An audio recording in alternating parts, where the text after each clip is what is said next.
করে দিন। আমরা লাইভে চলে আসছি। হ্যাঁ, সবাইকে স্বাগত, শুভেচ্ছা, ভালোবাসা। কবিতা ও সময় সাপ্তাহিক আড্ডায় আমরা যথারীতি আপনাদের সামনে এসে হাজির হয়েছি, যথারীতি যথানিয়মে কথা দিয়েছিলাম আমরা প্রতি সপ্তাহে আসবো। আমরা কথা রেখেছি, আমরা এসেছি। আজকে আড্ডা হবে, কবিতা হবে, আড্ডা হবে, আরো অনেকে আমাদের সাথে যোগ দেবেন, তারা আসছে। ততক্ষণে আমরা আড্ডা মারতে থাকি, কবিতা পড়তে থাকি। তো যারা দেখছেন এই মুহূর্তে কয়জন দেখছেন আমরা তো বুঝতে পারছি না, তবে আমাদের ধারণা অনেকে দেখছেন, অনেকে আমাদের উপরে মানে নজরদারি করছেন যে আমরা কি করি, আমরা আড্ডাটা মারি, আমরা শুরু করি। তো যথারীতি সময় যখন আছে, আমি যখন আছি, আমি তো কবিতা পড়তে পারবো না, আমি তো ফাজলামিটা খুব ভালো করতে পারবো, ইয়ার্কিটা ভালো মারতে পারবো, ঠিক আছে, আড্ডাটা দিতে পারবো। যথারীতি কবিতা পড়বে সময়। আজকে একটা মজার যে কবিতা দিয়ে সময় শুরু করবে, আমি অনুরোধ করেছি যে ওকে শুরুটা করতে অন্তত কবিতা দিয়ে। তো সে এখনো আমি জানি না, এটা এক ধরনের বলতে পারেন সাসপেন্স, যে সে কোন কবিতা দিয়ে শুরু করতে চায়। আমি সবাইকে অনুরোধ করছি যে কবিতা দিয়ে শুরু করো, তোমার যেটা ভালো লাগবে, তুমি যেটা প্রিপারেশন নিয়ে এসছো, তুমি সেই কবিতাটা দিয়ে শুরু করো। মানে কবিতাটা পড়ার আগে একটু বলি, আমার কথা বলে নাও। আমাদের যারা প্রিয় কবির কবিতা এটা, আমি প্রস্তুতি খুব একটা নিতে পারিনি, শুধু কয়েকবার পড়েছি। আর কবিতার সময় এই মুহূর্তে আমাদের দেখছেন হচ্ছে নাইম রাজ আমাদেরকে দেখছে। অনেক ধন্যবাদ নাইম রাজ, সাথেই থাকুন। আমি কবিতায় চলে যাচ্ছি। কবিতার নাম হচ্ছে আমার কৈফিয়ত, কাজী নজরুল ইসলামের লেখা। বর্তমানের কবি আমি ভাই, ভবিষ্যতের নই নবী। কবি ও অকবি যাহা বল মোরে, মুখ বুঁজে তাই শৈশবী। কেহ বলে তুমি ভবিষ্যতে যে ঠাঁই পাবে কবি ভবিষ্যতে, হ্যাঁ যেমন বেরোয় রবির হাতে সে চিরকেলে বাণী কই কবি। দূষিছে সবাই, আমি তবু গাই শুধু প্রভাতের ভৈরবী। কবি বন্ধুরা হতাশ হইয়া মোর লেখা পড়ে শ্বাস ফেলে, বলে কেজো ক্রমে হচ্ছে অকেজো পলিটিক্সের পাশ ঠেলে। পড়ে না কো বই, বয়ে গেছে ওটা। কেহ বলে বউয়ে গিলায়েছে গোটা। কেহ বলে মাটি হলো হয়ে মোটা, জেলে বসে শুধু তাস খেলে। কেহ বলে তুই জেলে ছিলি ভালো, ফের যেন তুই যাস জেলে। গুরুগণ তুই করেছিস শুরু তলোয়ার দিয়ে দাড়ি চাঁচা। প্রতি শনিবারই চিঠিতে প্রেয়সী গালি দেন তুমি হাঁড়ি চাচা। আমি বলি প্রিয়ে হাতে ভাঙি হাঁড়ি, অমনি বন্ধ চিঠি তাড়াতাড়ি।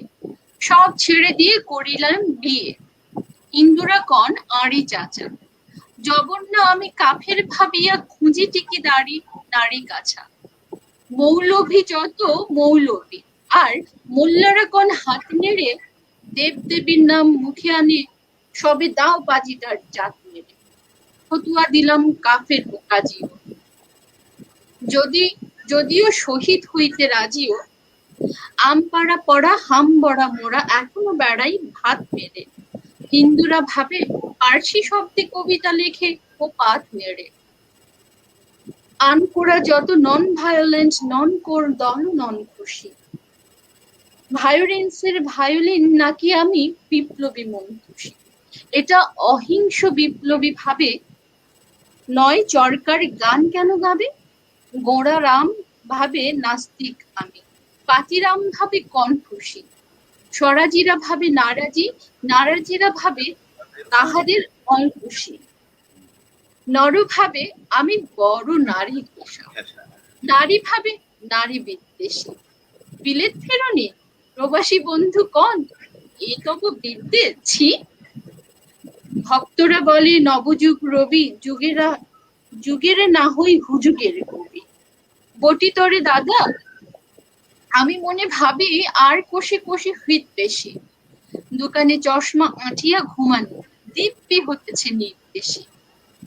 কি যে লিখি ছাই মাথা ও মুন্ডু, আমি কি বুঝি তার কিছু। হাত উঁচু আর হলো না তো ভাই, তাই লিখি করে ঘাড় পিছু। বন্ধু, তোমরা দিলে না গোলাম, রাজ সরকার রেখেছেন মান, যাহা কিছু লিখি অমূল্য বলে তা অমূল্যে নেন। আর কিছু শুনেছ, আর কিছু শুনেছ কি? ফিরেছে রাজার প্রহরী সদাই কার পিছু। বন্ধু, তুমি তো দেখেছো আমায় আমার মনের মন্দিরে, হাড় কালি হাড় কালিগুলো শাসাতে নারিনু তবু পোড়া মন মন্দিরে। যতবার বাঁধি ছেড়ে সে শিকল, মেরে মেরে তারি করিনু বিকল, তবু যদি কথা শুনে সে পাগল, মানিল না রবি কান্ধিরে। হঠাৎ জাগিয়া বাঘ খুঁজে ফেরে নিশার আঁধারে পঞ্জিরে। আমি বলি, ওরে কথা শোন খ্যাপা, দিব্যি আছিস খোশহালে, প্রায় হাফ নেতা হয়ে উঠেছিস, এবারে দাও হসকালে কুল নেতার হবিনে যে হায়। বক্তৃতা দিয়া কাঁদিতে সভায়, গোড়ায় লঙ্কা পকেটেতে বোকা, এই বেলা ঢোকা। সেই তালে নিষ্ঠুর ফুটো ঘরটা আছে, নয় প্রস্তাব শেষকালে।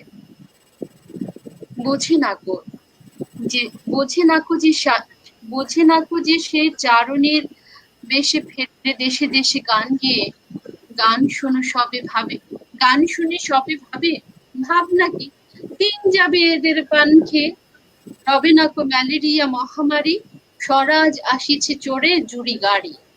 চাঁদা চাই তারা ক্ষুধার অন্ন এনে দেয়, কাঁদে ছেলে মেয়ে, মাতা কয় ওরে চুপ হতভাগা, স্বরাজ এসেছে, স্বরাজ আসে যে দেখ চেয়ে। ক্ষুধাতুর শিশু চায় না স্বরাজ, চাই দুটো ভাত, একটু নুন। মেলা বয়ে যায় খায়নি কো বাচ্চা, কচি পেটে তার জলে আগুন। কেঁদে ছুটে আসি পাগলের প্রায়, স্বরাজের নেশা কোথা ছুটে যায়। কেঁদে বলি, ওগো ভগবান তুমি আজিও আছো কি? কালি ও চুন কেন ওঠে না কো তাহাদের গালে, যারা খায় এই শিশুর খুন। আমরা তো জানি স্বরাজ আনিতে পোড়া বার্তা কো এনেছি খাস, কত শত কোটি ক্ষুদিত শিশুর ক্ষুধা নিঙারিয়া কাড়িয়া গ্রাস। এলো কোটি টাকা, এলো না স্বরাজ, টাকা দিতে না রে ভুখারি সমাজ। মার বুক হতে ছেলে কেড়ে খায়, মোরা বলি বাঘ খাও হে খাস। এদিনও জননী মাগিছে ভিক্ষা ঠেকে ঢেকে ঘরে ছেলের লাশ। বন্ধু গো, আর বলিতে পারি না, বড় বেশ জ্বালায় এই বুকে। দেখিয়া শুনিয়া খেপিয়া গিয়াছি, তাই যাহা আসি কই মুখে। রক্ত ঝরাতে পারি না তো একা, তাই লিখে যাই এই রক্ত লেখা। বড় কথা বড় ভাব আসে না কো মাথায়, বন্ধু বড় দুঃখে। অমর কাব্য তোমরা লিখিও বন্ধু, যাহারা আছো সুখে। অড়ুয়া করি না, বাঁচি বা না বাঁচি যুগের হুজুগ কেটে গেলে, মাথার উপরে জ্বলিছেন রবি রয়েছে সোনার শত ছেলে। প্রার্থনা করো যারা কেড়ে খায় ৩৩ কোটি মুখের গ্রাস, যেন লেখা হয় আমার রক্ত লেখায় তাদের সর্বনাশ। তাদের সর্বনাশ, তাদের সর্বনাশ, তাদের সর্বনাশ। অসম্ভব ভালো হয়েছে, অসাধারণ। মানে আমি আজকে পড়েছি কয়েকবার শুধু। আমার মনে হয় এই কবিতাটা নিয়ে একটু আলোচনা করার দরকার আছে। একটু কবিতা অনেক বড় কবিতা, আসলে কৈফিয়ত কৈফিয়ত তো কৈফিয়তের মতোই হয়েছে। নজরুলের এই কবিতা আমার মনে হয় না বিশ্লেষণ করার দরকার আছে। কবিতা কিন্তু কথা বলছে, কিন্তু প্রতিটা শব্দ, প্রতিটা শব্দ চয়ন মানে বলে দেয় স্থান কাল পাত্র ভেদে অবস্থানটা কি আসলে। আবার এও বলে দিচ্ছে যে আমরা সাধারণত কবিতা কেন জানি বুঝি না। অনেকে বলেন শিল্প চর্চা করতে নাকি শিক্ষিত হতে হয়, মানে আমাকে জ্ঞানী হতে হবে, আমাকে সার্টিফিকেটধারী হতে হবে, মাস্টার্স করতে হবে, পিএইচডি করতে হবে, তারপরে আমি লেখালেখিতে কিংবা সাহিত্য চর্চার মধ্যে ঢুকবো। কিংবা আসলে কি তাই? আসলে তা নয়। আমি প্রকৃতির সাথে যতটা মিশবো, সামাজিকতার সাথে যতটা মিশবো, মানুষের মধ্যে যতটা ঢুকবো, আমি ততটাই বেশি শিক্ষিত হয়ে উঠবো। কিন্তু আমাকে কিন্তু পথ দেখাবে প্রকৃতি, আমাকে পথ দেখাবে, আমাকে শেখাবে। আমরা যেটাকে বলি বাস্তবতা বলি, এটা ভুল বলি, আসলে সবই বাস্তবতা। দেখো, সেই মানুষের মধ্যে সে প্রকৃতির কাছে না গেলে আমরা কিন্তু কোনো কিছু জানতে পারবো না, বুঝতে পারবো না। যার কারণে উনি তখন বসে আজকের কথা বলেছে, আজকে যারা আমরা আছি, আজকে যারা জেনারেশন বাই জেনারেশন, তারপরের জেনারেশন, তাদের উদ্দেশ্যে বলেছে তোমরা যারা আছো সুখে তোমরা লিখেও, আমার চেয়ে তোমরা ভালো লিখবা, ভালো ভাবতে পারবা, ভালো চিন্তা করতে পারবা, হ্যাঁ, এর চাইতেও ভালো কবিতা তোমরা লিখতে পারবা। উনি আশীর্বাদ করে গেছেন কিন্তু এই কবিতার মধ্যে দিয়ে। কথা সত্য, কিন্তু আমি স্পষ্টতই দেখছি যে এখনকার ছেলে মেয়েরা অনেক ভালো লিখতে পারছেন, লিখছেন, কিন্তু আফসোস পরিতাপের বিষয় যে আমরা সেগুলাকে ভালো মূল্যায়ন করছি না, ভালোভাবে দেখছি না, আমরা ভালোভাবে তাদেরকে উৎসাহ আমরা দিতে পারছি না, দিচ্ছি না আমরা।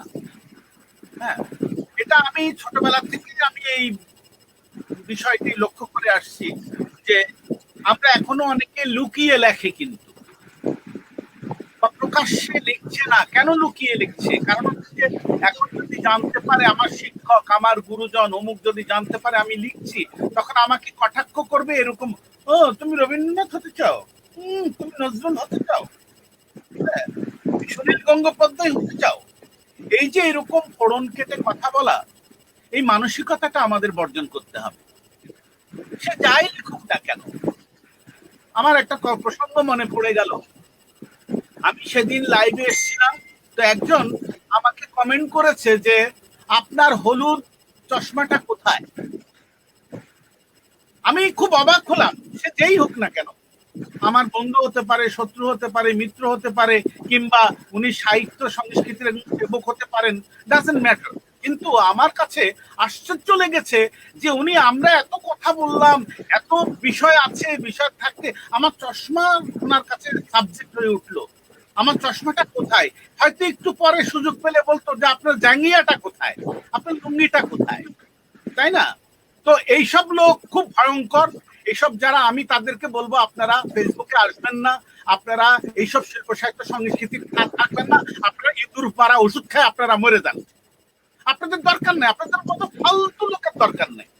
আপনারা নিঃসন্দেহে ফালতুর, এবং আমি বলবো যে জঞ্জাল, এই সমাজের জঞ্জাল। আপনাদের জন্যই কিন্তু ভালো ভালো বৃক্ষগুলো, গাছগুলো বেড়ে উঠতে পারছে না। আপনার অনেক, আপনার কোনো কথা নেই, কোনো শব্দ নাই। আমি কি এমন কোনো কথা বলি নাই? বা আমার কি এমন, আমি অনেক কিছু বলেছি, সেখান থেকে একটি কথা আপনার মনে দাগ লাগেনি? আমার হলুদ জাঙ্গিয়াটার কথা আপনার মনে আছে? মানে কতটা অথর্ব মূর্খর দেশে আমরা বসবাস করছি। আপনি কতটা সৃজনশীল সেটা পরিচয় দেন। আমি তো এখনো পর্যন্ত কাউকে তার পার্সোনাল বিষয় নিয়ে কখনোই হ্যামারেজ করিনি। সে আমার জুনিয়র হোক, সিনিয়র হোক, কখনো বলিনি যে আপনার জামাটা খুব সুন্দর, আপনার চশমাটা কোথা থেকে কিনেছেন, একটা ড্রেস হলো নাকি। এই মানসিকতা আমাদের বর্জন করতে হবে। শিল্প সাহিত্য সংস্কৃতি আমরা যদি চর্চা সত্যিই করি, সত্যিই করতে চাই, আমরা বলবো যে, আমি তো সবসময় বলি যে উৎসাহ দিয়ে থাকি যে আজকের প্রজন্ম যাই লিখুক না কেন ভালো লিখছে, আগামীতে আমার উৎসাহ পেলে আরো ভালো লিখবে, আগামীতে ওর মধ্যে বড় একজন সম্ভাবনা লুকিয়ে আছে। আমরা শুধু নজরুলকে দেখবো, আমরা রবীন্দ্রনাথকে দেখবো, ওনাদের উদ্ধৃতি আমরা দিয়ে আমরা কথা শেষ করে ফেলবো, এটা ঠিক না। কারণ অমুক বলেছেন, কে বলেছেন? রবীন্দ্রনাথ বলেছেন। তো রবীন্দ্রনাথ সবসময় রবীন্দ্রনাথ বলবে নাকি? সবসময় নজরুল বলবে নাকি? সবসময় জীবনানন্দ দাশ বলবে নাকি? উদ্ধৃতি, আমাদের উদ্ধৃতি তো আমরাও দিতে পারি। উদ্ধৃতি তো আমাদের কথা উদ্ধৃতি হতে পারে, সমার কথা উদ্ধৃতি হতে পারে। একজন আজকের এই প্রজন্মের নতুন একটা ছেলে মেয়ে লিখছে, তার কথাটা উদ্ধৃতি হতে পারে। আমরা সেখানে যাই না। সেখানে কেন যাই না জানি না। ওই শিক্ষাটা বোধহয় ওই জায়গাটায় পৌঁছাতে একটু সময় লাগবে। যে যাই হোক, আমি শ্রদ্ধা রেখে বলছি সবাইকে, যারা নতুন লিখছেন, লিখার কোনো আপনার, আমি তো বলবো যে শিল্পের কখনোই বাধা ধরা ছক ধরে শিল্প রচনা হয় না, শিল্প চর্চা হয় না, গ্রামার দিয়ে হয় না, ব্যাকরণ দিয়ে হয় না। শুরুটা করবেন, আমার মনে হয় এখানে প্রকৃতি আপনার পরে ভর করে আপনাকে কোনো না কোনো ভাবে, সেটা ছবি আঁকা হোক, কবিতা লেখা হোক, শিল্প সাহিত্য চর্চা হোক, আপনাকে সামনের দিকে এগিয়ে নিয়ে যাবে। আর কারো না কারো পৃষ্ঠপোষকতা থাকতেই হয়। আমরা তো রইলামই, আমরা তো আছি, আপনাকে উৎসাহ দেবার জন্য আছি, আপনাকে এগিয়ে দেবার জন্য আমরা যতখানি পারি আমরা এ, করতে চাই। আমরা আমাদের ইচ্ছা, আজকে এই প্ল্যাটফর্মে জন্ম হয়েছে কবিতা এবং সময়, এই যে সাপ্তাহিক আড্ডা, আসলে সাপ্তাহিক আড্ডা দিচ্ছি না আমরা, কবিতা সময়ের মধ্যে দিয়ে আমরা এই সময়টার মধ্যে কাজে লাগাচ্ছি। আমরা আমরা যেন একজনকেও আমরা উৎসাহ দিতে পারি, একজন কবিরও যদি আপনার ইন্সপিরেশন পেয়ে থাকে, তার লেখা যদি আপনার এই উৎসাহ পেয়ে থাকে, আমরা ধন্য মনে করব, নিজেদেরকে ধন্য মনে করব। যাই হোক, কথা আরো হবে, আরো আড্ডা হবে। এই এরপরে আমি আবার সোমার কাছে যাব। সোমা, এরপরে কোন কবিতা, আর কারো কোনো কমেন্ট আছে নাকি সেটা আগে বলুন। হ্যাঁ, এই মুহূর্তে আমাদের দুইজন দেখছেন, এর আগে চারজন দেখছিলেন। একটা কমেন্ট এসছে, আবৃত্তি খুব খুব খুব ভালো লেগেছে সোমা আপু, নাম শো করছে না এখন এখানে স্ট্রিমিয়ার তো। আর যেহেতু আমরা বলেছি যে এটা হচ্ছে উন্মুক্ত আড্ডা সবার জন্য, যে যার খুশি জয়েন করতে পারবেন। আমাদের যদি কেউ জয়েন করতে চান আমাদের জানান, আমরা লিংকটা দিয়ে দিব। আর রফিক ভাই আপনি বললে কমেন্টে আমি লিংকটা দিয়ে দিতে পারি। হ্যাঁ হ্যাঁ, কমেন্টের লিংকটা দিয়ে দিলে আমার মনে হয় ভালো হবে আর কি। হ্যাঁ, দিয়ে দাও দিয়ে দাও দিয়ে দাও। আর রফিক ভাই, আমার মনে হয় আপনার কাছ থেকে একটা কবিতা শুনতে চাই। মানে আপনি যে এত ভালো পড়েন এটা অনেকেই জানে না। আপনি একটা কবিতা আমাদের শোনান, এটা আমার অনুরোধ আর কি। আমি প্রিপারেশন, আমি আগামীতে পড়বো, আগামীতে আড্ডায়, আগামী আড্ডায় শুক্রবারে আমি কবিতা নিয়ে আসবো, প্রিপারেশন নিয়ে আসবো। আজকে তুমি আমার কবিতা পড়ে ফেলেছো, এই জন্য আমি আর পড়বো না। আমার সবচেয়ে প্রিয় কবিতাটা তুমি পড়ে ফেলেছো। আচ্ছা, আরেকজন কমেন্ট করেছেন, রফিকুল্লাহ ভাই ভালো বলেছেন, আপনাদের উৎসাহে আমরা এগিয়ে যাওয়ার সাহস পাই, অনেক ধন্যবাদ। আমি খুবই দুঃখিত যে আপনার নাম পড়তে পারছি না, স্ট্রিমিয়ার আপনার নাম শো করছে না। আচ্ছা, এরপরের কবিতাটা গ্রুপ থেকে পড়ি ভাইয়া। আর আমি একটু জানিয়ে রাখতে চাই যে রংপুর থেকে আমাদের একজন অ্যাডমিন লিঙ্কন ভাই, উনি জানিয়েছেন যে ওখানে এখন অনেক ঝড় হচ্ছে, অবশ্যই দোয়া থাকলো। আজকে কোভিড এর কারণে 101 জন মারা গেছেন, এরকম নিউজ আমরা পেয়েছি। সবার জন্যই হচ্ছে প্রার্থনা থাকবে আমাদের। আর আসলে সময়টা তো খারাপ যাচ্ছে, আর কি বলবো, আর আমি না এরকম নিউজ নিয়ে কিছু বলতে পারি না। তবে সবার কাছে পৌঁছায় দিলাম লিঙ্কন ভাইয়ের কথা, যে লিঙ্কন ভাই বলেছেন খুব ঝড় হচ্ছে, সবাই দোয়া করবেন রংপুরবাসীদের জন্য। এরপরে আমি বরং গ্রুপ থেকে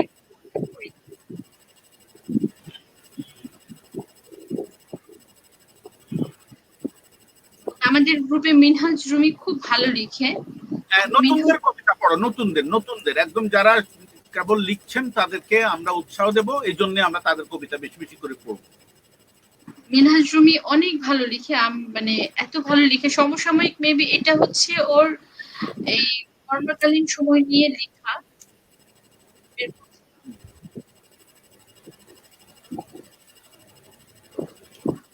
আর আমাদের গ্রুপে আরেকজন কবি আছেন ক্যালিফোর্নিয়ার, ওনার সাথে কথা হচ্ছে, যদি সময়ের সুযোগ পাই ইনশাল্লাহ ওনার সাথে আমরা আড্ডা দিব একদিন। হ্যাঁ, পৃথিবীর অসুখ ছেড়ে গেলে আবার সেই ভিড় বাসের গল্পে মিশে যাব, ধোঁয়া ওঠা চায়ের কাপে নিকোটিনের সাথে আবার জমিয়ে আড্ডা হবে। পৃথিবীর অসুখ ছেড়ে গেলে আবার সেই মোড়ের ট্রাফিকের গল্পে মিশে যাব, সেই ছোট্ট মেয়েটা এসে টুকটুকে লাল গোলাপটা বিক্রি করে দিবে ভাতের বিপরীতে। পৃথিবীর অসুখ ছেড়ে গেলে তোমার সাথে আবার ভিড়ের মেলায় গল্পে মিশে যাব, চারপাশের মানুষের ঘ্রাণ এড়িয়ে তোমার চুলের ঘ্রাণে বুক পকেটে কবিতা জমতে থাকবে। পৃথিবীর অসুখ ছেড়ে গেলে আবার সেই মসজিদ মন্দিরের পবিত্রতার গল্পে মিশে যাব, যেখানে তুলসী বৃক্ষের সামনে ধ্যানমগ্ন মা চোখের জল ফেলবে, ঠিক তার পাশেই জায়নামাজে অন্য মায়ের চোখ ছলছল করবে। পৃথিবীর অসুখ ছেড়ে গেলে তোমার আমার সংসারটা গল্পে আবার মিশে যাবে, আবার মিশে যাবে। এইসব পাতা ঝরা দিনের শেষে ভোর সন্ধ্যায় তোমার আমার খুনসুটিতে ভেসে উঠবে অসুস্থ পৃথিবী। পৃথিবীর অসুখ ছেড়ে গেলে আবার আমরা পৃথিবীর গল্পে মিশে যাব, পরম মমতায় কোলে তুলে নেব বৃদ্ধা পৃথিবীর শরীর, কপালে চুমু খেয়ে বলবো আবার তুমি গল্প লিখতে বসো, সম্পূর্ণ মানবিকতার, যার আগে পরে কোনো অমানবিক শব্দ থাকবে না। কবিতার নাম হচ্ছে পৃথিবীর অসুখ ছেড়ে গেলে। মিনহাজ রুমির লেখা। ভাই এই কবিতাটা নিয়ে মিনহাজ রুমি, পৃথিবীর অসুখ ছেড়ে গেলে। জি, অসাধারণ লিখেছে, অসাধারণ। তার মানে বর্তমানে মানে সমসাময়িক কবিতা, সমসাময়িক। আমার মনে হয় করোনাকে সে ইন্ডিকেট করেছে। হ্যাঁ, খুব ভালো লাগলো আমার কাছে কবিতাটা শুনে, যে তার এত সুন্দর শব্দ চয়ন, এত সুন্দর তার কম্পোজিশন। আমি একটু ফাঁকে একটু সময় নিই, একটু ফাঁকে একটু কথা বলি। আমি খুব বিনয়ের সাথে বলবো, যারা কবিতা লিখছেন বা সাহিত্য চর্চা করছেন বা প্রবন্ধ চর্চা করছেন, রচনা লিখছেন বা গল্প লিখছেন, তাদের উদ্দেশ্যে খালি বলি, আমি এটা বলাটা আমার খুব প্রয়োজন, জরুরি বলাটা। কারণ কেন আমি বলতে চাইছি, কারণ হচ্ছে অনেক ভার্চুয়াল লাইভ আমি শুনছি, দেখছি, কেন জানি আসল কথাটা বলে না কিন্তু কেউ। এই কথাটা বলবার, সে কথাটা কেউ বলছে না। কেন বলছে না আমি জানি না, জানে না এই জন্য বলছে না, তাও বুঝতে পারি না। আবার অনেকের ধারণা যে আমি কবিতা লিখছি, আমি কেন গল্প লিখছি, আমি কবিতা লিখছি, আমি কেন নাটক লিখবো, আমি কেন কবিতা লিখছি, আমি কেন ইয়ে লিখবো, এই উপন্যাস লিখবো। এই ধারণাটা বদ্ধ ধারণা থেকে বেরিয়ে আসতে বলছি। কারণ হচ্ছে যে 16 কলা যদি পূর্ণ না হয়, তাহলে তার শিল্পত্ব জীবনের কিন্তু সফলতা বা মজাটা নাই। কিন্তু আমি শুধু কবিতা, যারা লিখছেন, যারা গল্প লিখছেন, তারা তো কবিতা গল্প সমস্ত শাখা প্রশাখায় তারা তাদের পদচারণা তারা করবেন। কবিতা লিখছেন বলে যে গল্প লিখবেন তা না, আপনি গল্প লিখবেন, নাটক লিখবেন, কৌতুক লিখবেন, আপনি সব লিখবেন। লিখবেন এই জন্যে আপনার কবিতাটা আরো ধারালো হবে, আপনার গল্প আরো ধারালো হবে। এই তো গেল লেখালেখির জায়গাটা। যারা লিখছেন তারা তো সব লিখবেনই। আর আমার বিনীত অনুরোধ থাকবে, ওনারা একটু অভিনয় যদি জেনে থাকেন, একটু অভিনয় করবেন, একটু ছবি আঁকবেন, বেশি বেশি করে ছবিও আঁকবেন। ছবি আঁকে, শুধু ছবি পেইন্টার হলেই ছবি আঁকবে, এটা ভ্রান্ত ধারণা। পেইন্টাররা ছবি আঁকে সেটা ভিন্ন কথা, কিন্তু একজন কবি, একজন সাহিত্যিক, একজন শিল্পী কিন্তু অলরাউন্ডার হতে হবে। তাকে ছবি আঁকতে হবে, তাকে অভিনয় করতে হবে, তাকে নাচ গান, যদি সমস্ত বিষয় যদি পারা যায় তাহলে তো খুবই ভালো হয়, ওই শিল্পটা সবচেয়ে ধারালো হয়। তো রবীন্দ্রনাথ আপনি যদি এখানে যদি আমরা উদ্ধৃতি হিসাবে নিয়ে আসি, আমরা দেখবো যে রবীন্দ্রনাথ কি করে নাই, সবই করেছেন। রবীন্দ্রনাথ ছবি এঁকেছেন, রবীন্দ্রনাথ নেচেছেন, গেয়েছেন, গান লিখেছেন, কবিতা লিখেছেন, কোনটা করেননি উনি? আবার যদি আমরা নজরুলকে নিয়ে আসি, দেখবো যে একই অবস্থা। তো আমি এই জন্য বলতে চাই, মেসেজটা এই জন্য যে আমি ছবি আঁকি, আমি একজন পেইন্টার। তা আমি আমার মনের সুখের জন্য আমি একটু লেখালেখি করি, একটু গান করি, আমি গান লিখা, আমি সব করি এই কারণে করি। আমি নাটকও করি, অভিনয় করি, এই জন্য করি যে আমার ওই পেন্টিংটাকে আরেকটু মজবুত করবার জন্য। তা আপনি কবিতা লিখছেন, এত সব করবেন, আপনার কবিতাটাকে মজবুত হবে কিন্তু, আপনার কবিতা লেখনীটা মজবুত হবে কিন্তু। আপনি গল্প লিখছেন, আপনি কবিতাও লিখবেন এই জন্য যে আপনার গল্পের জায়গাটা মজবুত হবে।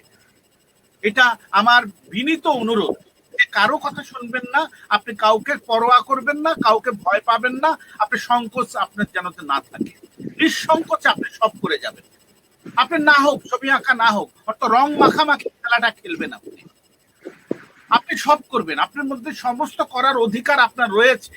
এটা শুধু একজন মানুষের অধিকার আলাদা আলাদা ভাবে দিয়ে দেওয়া হচ্ছে, বিষয়টা কিন্তু এমন নয়, কিন্তু সব কিছু করবেন। আমার আবারও অনুরোধ থাকবে, আপনারা শিল্পের সমস্ত শাখা প্রশাখায় পদচারণা করবেন, এটা আমার বিনীত অনুরোধ। হ্যাঁ, এবার সমা। এখানে একটা মজার ব্যাপার ভাইয়া, অভিনয়ের কথাটা যে বললেন, মানে আমি নিজেও তো থিয়েটারের সাথে একটা লম্বা সময় ধরে আছি।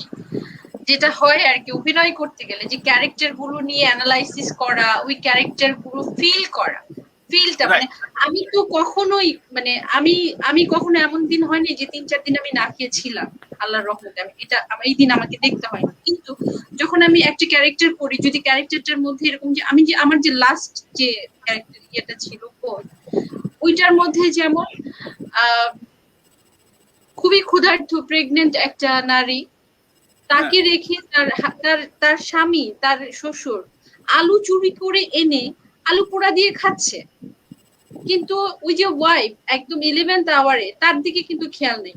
ইনফ্যাক্ট তার কথা বলে গ্রামের মোড়লের কাছ থেকে টাকা এনে সেইটা দিয়ে তারা মদ খাচ্ছে, মানে আমি ওই যে বাংলা মদ টদ কিনে নিয়ে এসে খাচ্ছে।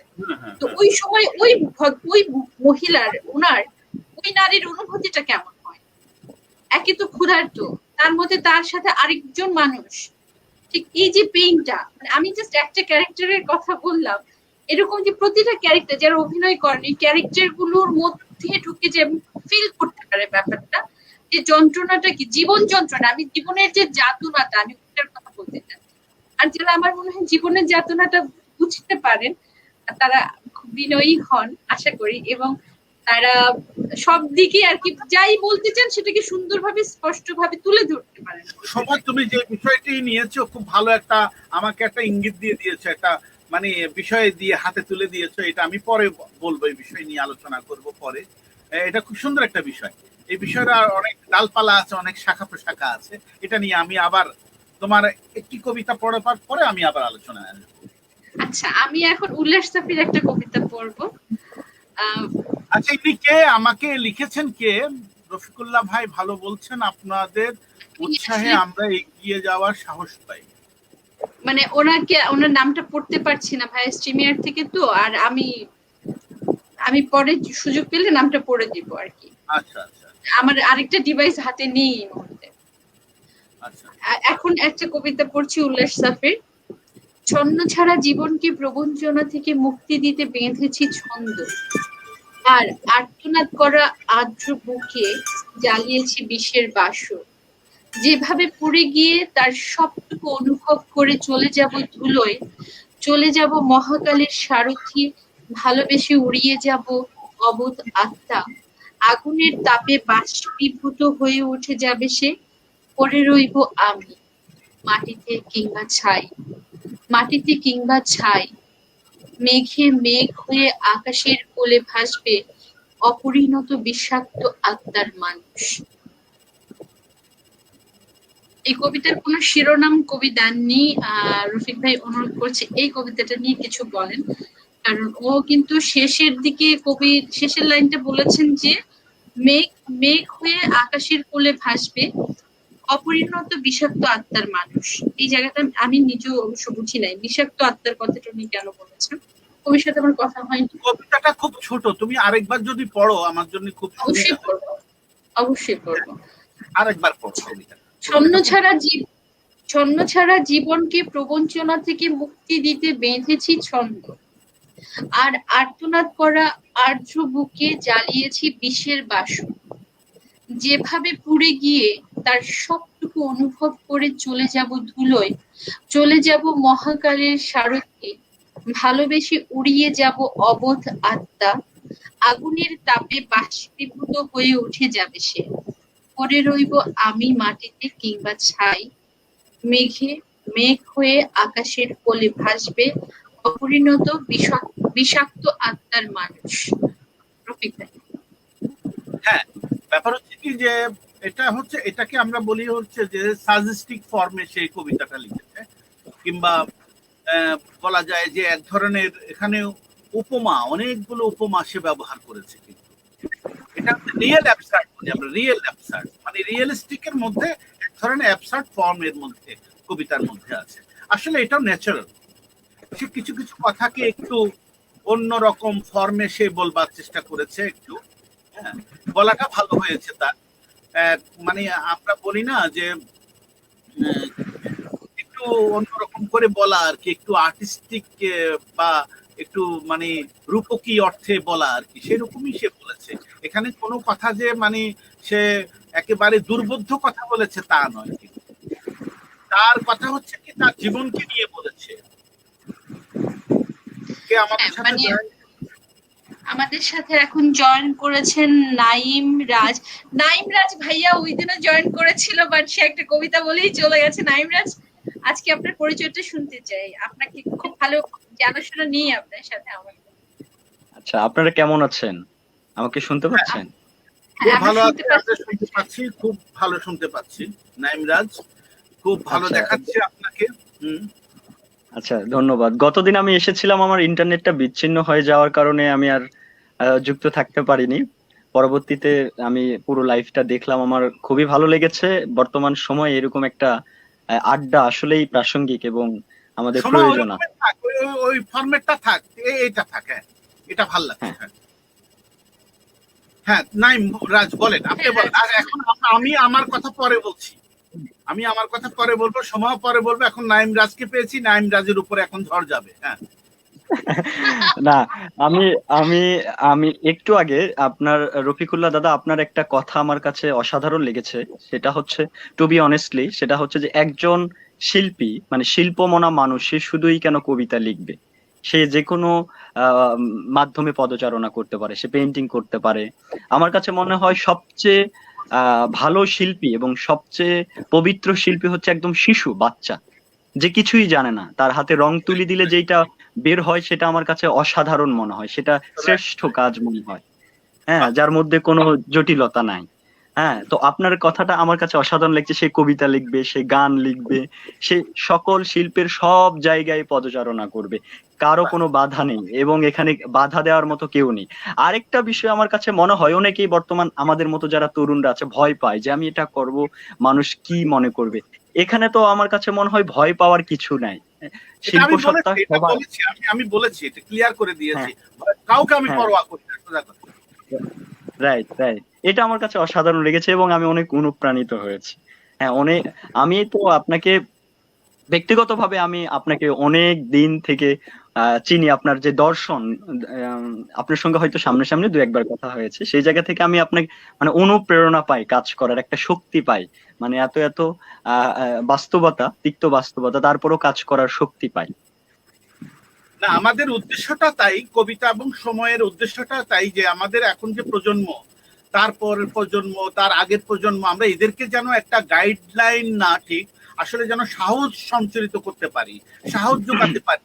তথাকথিত যারা ভয় ভীতি দেখাচ্ছেন, ভয় প্রদর্শন করছেন, এদের লেখালেখি অবজ্ঞা করছেন, আমরা সেই জায়গাটাকে ধাক্কা মেরে সেই দেয়ালটাকে ভেঙে দিতে চাই আমরা।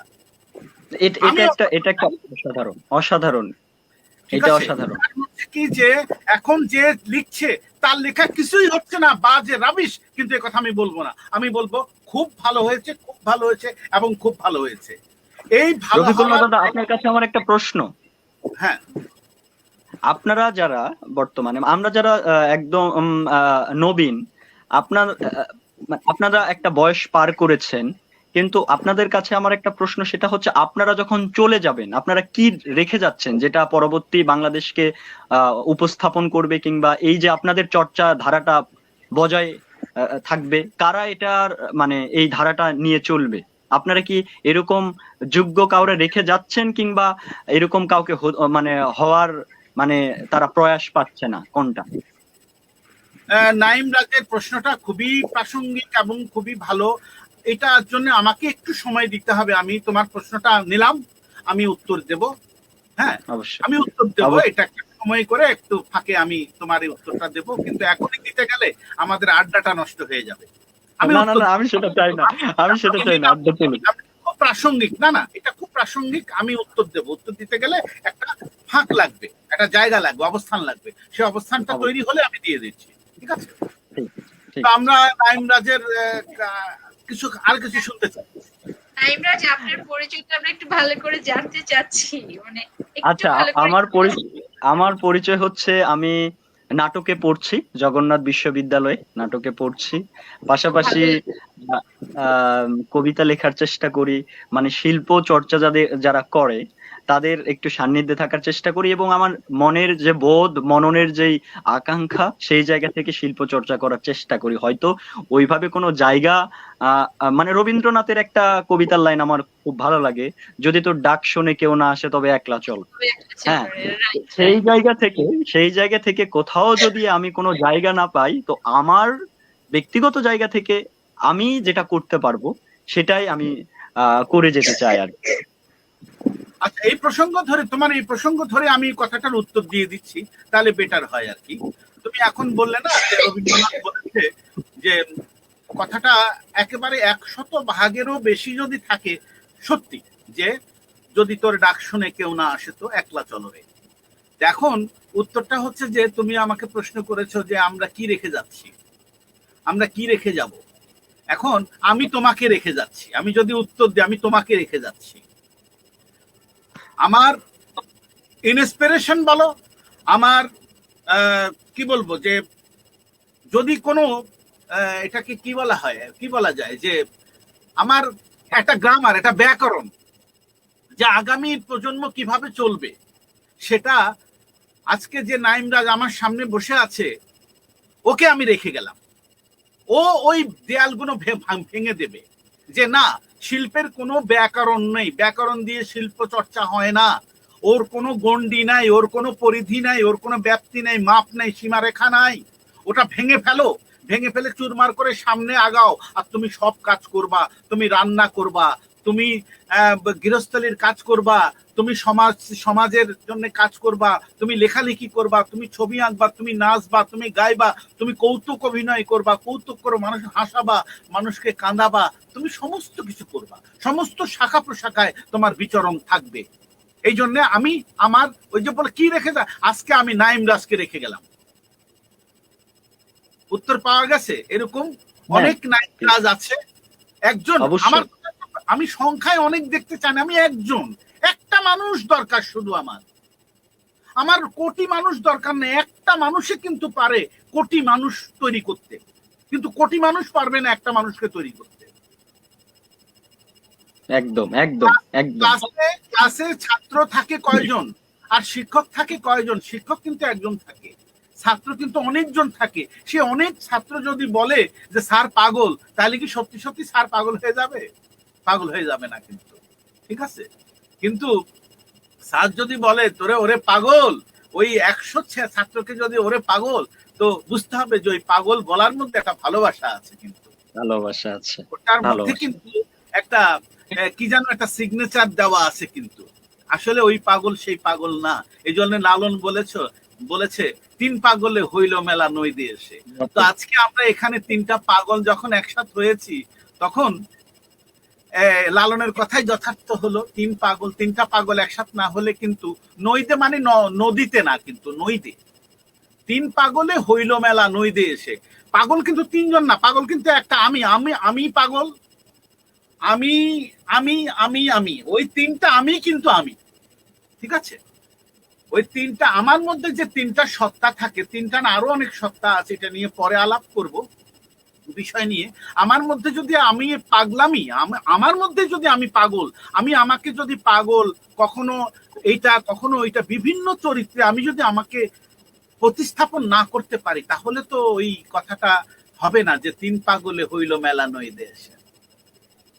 হ্যাঁ, একটা পাগলামি করে যাদ্দায় সে অজাতে রে দৌড়ে গিয়ে আবার হরি বলে। আমার মধ্যে আমি কিন্তু হরি বলছি, আবার আমি কিন্তু ছুটে যাচ্ছি, আমি ওইটা করছি, সবই আমি করছি। কিন্তু আমি করার মধ্যেও একটা ওখানে সিগনিফিকেন্ট একটা আছে, মাত্রা আছে, যে ওইটা ওভারকাম করা যাবে না, ওইটুক পর্যন্তই করতে হবে, যে আমি কি সেটা কি ব্যবহার হচ্ছে না অপব্যবহার হচ্ছে। আমার কোনো জাতকুল মান আমি মানি না, সেটা বলছি, সেটা করছি, কিন্তু কোথায় জানি একটা ব্যারিকেড আছে, যে ওই পর্যন্ত থামতে হবে, একটা জায়গায় যে আমাকে থামতে হবে, তাহলে 3জনের একটা মিলন ঘটবে, ঠিক আছে? তো 3জনের মিলন ঘটাতে গেলেই যখন ঘটে যাবে, তখন কিন্তু সত্যি সত্যি একটা অসাধারণ দর্শন ঘটবে সেখানে। কারণ আমি তো সেই পাগল, তাই না?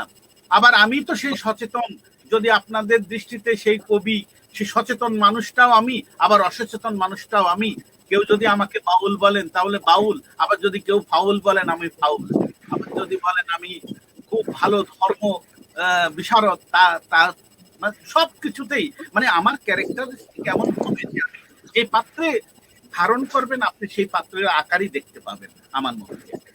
তো গোড়ামিপনা যেন আমাদের মধ্যে না থাকে।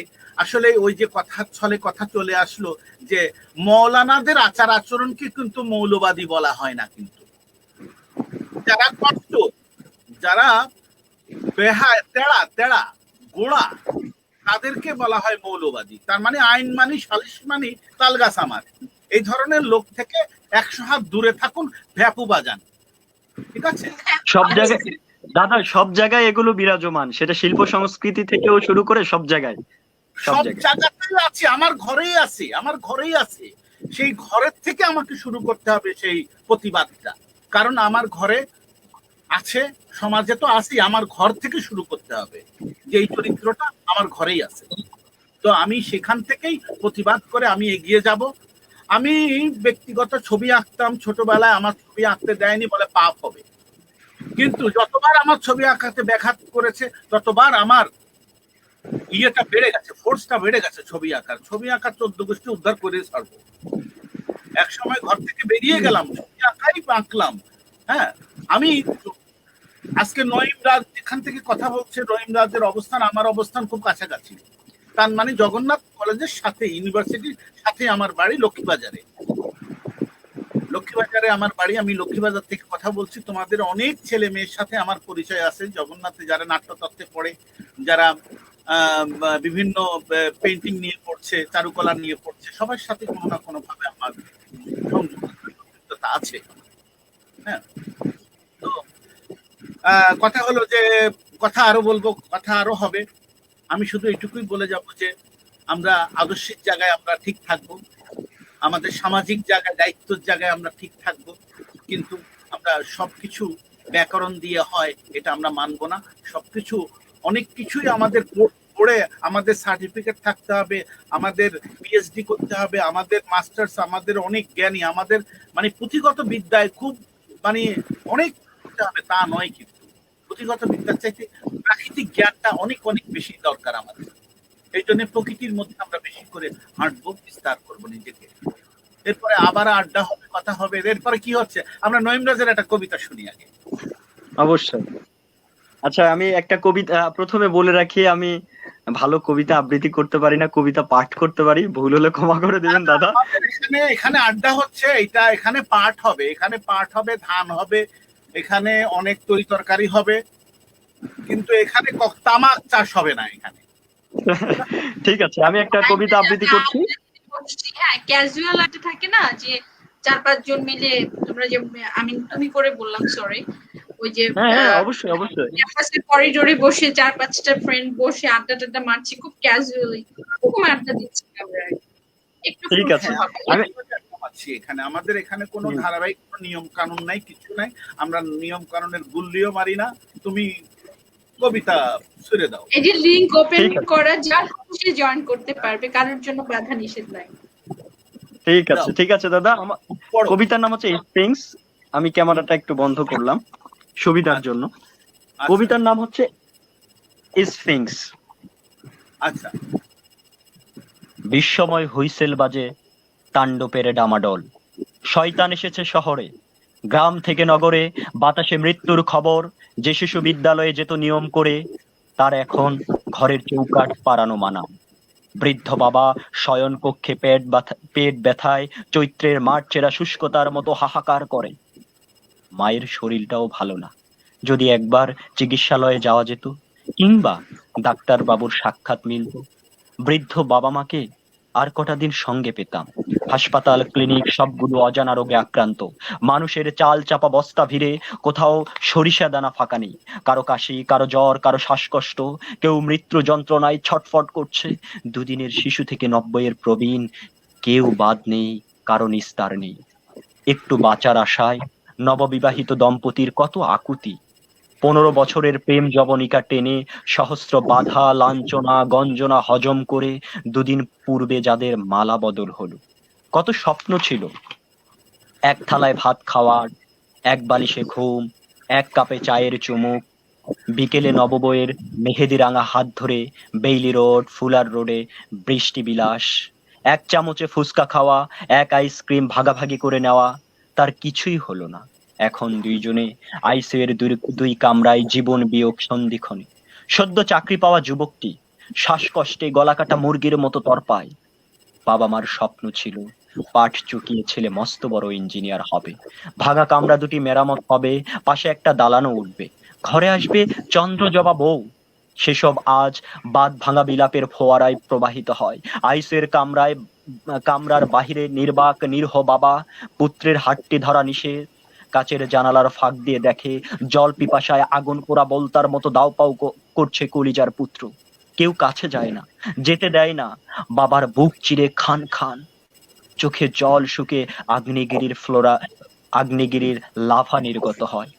আপাদ মস্তক সাদা জামায় মোড়া, মুখে মাস্ক, চোখে চশমা পরা ডাক্তার নার্স ছুটে আসে। যুবকের শরীর নিথর নীল হয়ে মৃত্যুর কোলে ঢলে গেল। বাবার মাথায় বজ্রপাত বয়ে যায়, হৃদয় হৃদয় ছেঁড়া হাউমাউ কান্নায় হাসপাতালের আকাশ বাতাস ভারী হয়ে আসে।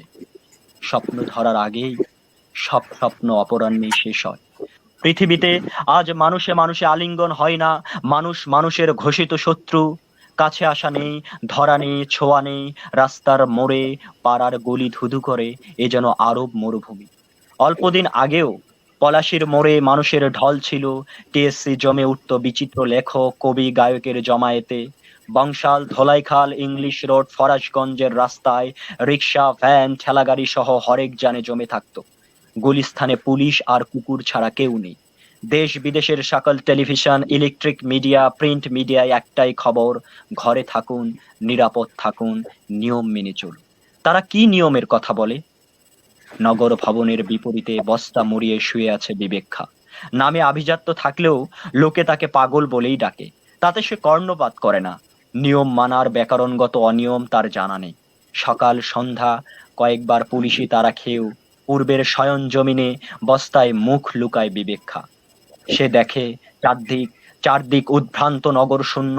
কদিন আগেও তার ঘুমানোর জায়গা ছিল না। ফুটপাত, লঞ্চঘাট, অলিগলি, লোকারণ্যে তিল ঠাঁই নেই। এখন মানব শূন্য গৃহবন্দী নগরীতে নিজেকে সম্রাট শাহজাহান খান মনে হয়। নগরের এ প্রান্ত থেকে ওই প্রান্ত কিছু টহল পুলিশ, দ্রুতগামী অ্যাম্বুলেন্স, কয়েক ডজন কুকুর ছাড়া জনমানব নেই। আকাশপথ, জলপথ, স্থলপথ সব বন্ধ। কি এক বিভৎস একাকিত্ব! শরীরকে চকলেটের মতো আবৃত করা বাধ্যতামূলক, জীবন্ত কাফন মোড়ানো। চারদিকে বিদঘুটে লাশের গন্ধ, গা ছমছমে মৃত্যুশোক, জনতার মলিন মুখ। বাবার লাশে সন্তানের অধিকার নেই, সন্তানের লাশে মা বিদায় স্পর্শ দিতে পারেন না। প্রিয়তমার পাশে থাকার প্রতিজ্ঞা পূর্ণ হলো না। মৃত্যুর পরে মৃত্যু, কবর, শ্মশানে লাশের মিছিল। শিল্পী, শিল্পপতি, প্রাবন্ধিক, অধ্যাপক সবাই এক মিছিলের যাত্রী। গ্রামের চেনা মুখগুলো নেই। বটতলার বধু কাকা ভোরে চলে গেলেন, শুনেছি তার লাশ এখনো উপুর হয়ে পড়ে আছে। শেষকৃত্যে সামিল হয়নি কেউই। ভয়ের হুতুম পেঁচা চারদিকে দাপিয়ে বেড়ায়। মায়ারোগে আক্রান্ত ভেবে সন্তান মাকে বিসর্জন দিয়ে গেছে বনের নির্জন রাস্তায়। ময়না খালার রান্না ছাড়া আমাদের একদিনও চলেনি। তিনিও মায়া যাত্রার পথিক হলেন।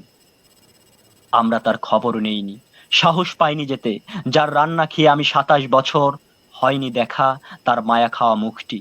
আমাদের স্কুলের জসিম মামা, যিনি আমাদের মধ্যমণি, অঘোষিত অভিভাবক, ছায়াবৃক্ষ, সকল বিপদে যার অবাধ এগিয়ে আসা, তাকেও যেতে হয় বিবর্ণ মায়াদেবীর আহ্বানে। আমি ভয়ার্ত চোখেও তাকিয়ে দেখিনি তার লাশ। কবরে লম্বা লাশের সারি, দাফনে জায়গা নেই।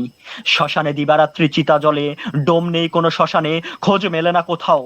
গির্জা, মসজিদ, মন্দিরে ইবাদত হয় না আর। মানুষ বিশ্বাস হারিয়েছে কে কার স্রষ্টা। সৃষ্টি বিনাশে স্রষ্টার হৃদয় কাঁদে না যেখানে, স্রষ্টা সেখানে চিরন্তন নয়, মিথ। যে বিশ্বাস জন্মেছে মানব মনে, তা চিরন্তন, অবিনশ্বর। আপনার আপন আপনি, আর কেহ নয়। ধন্যবাদ।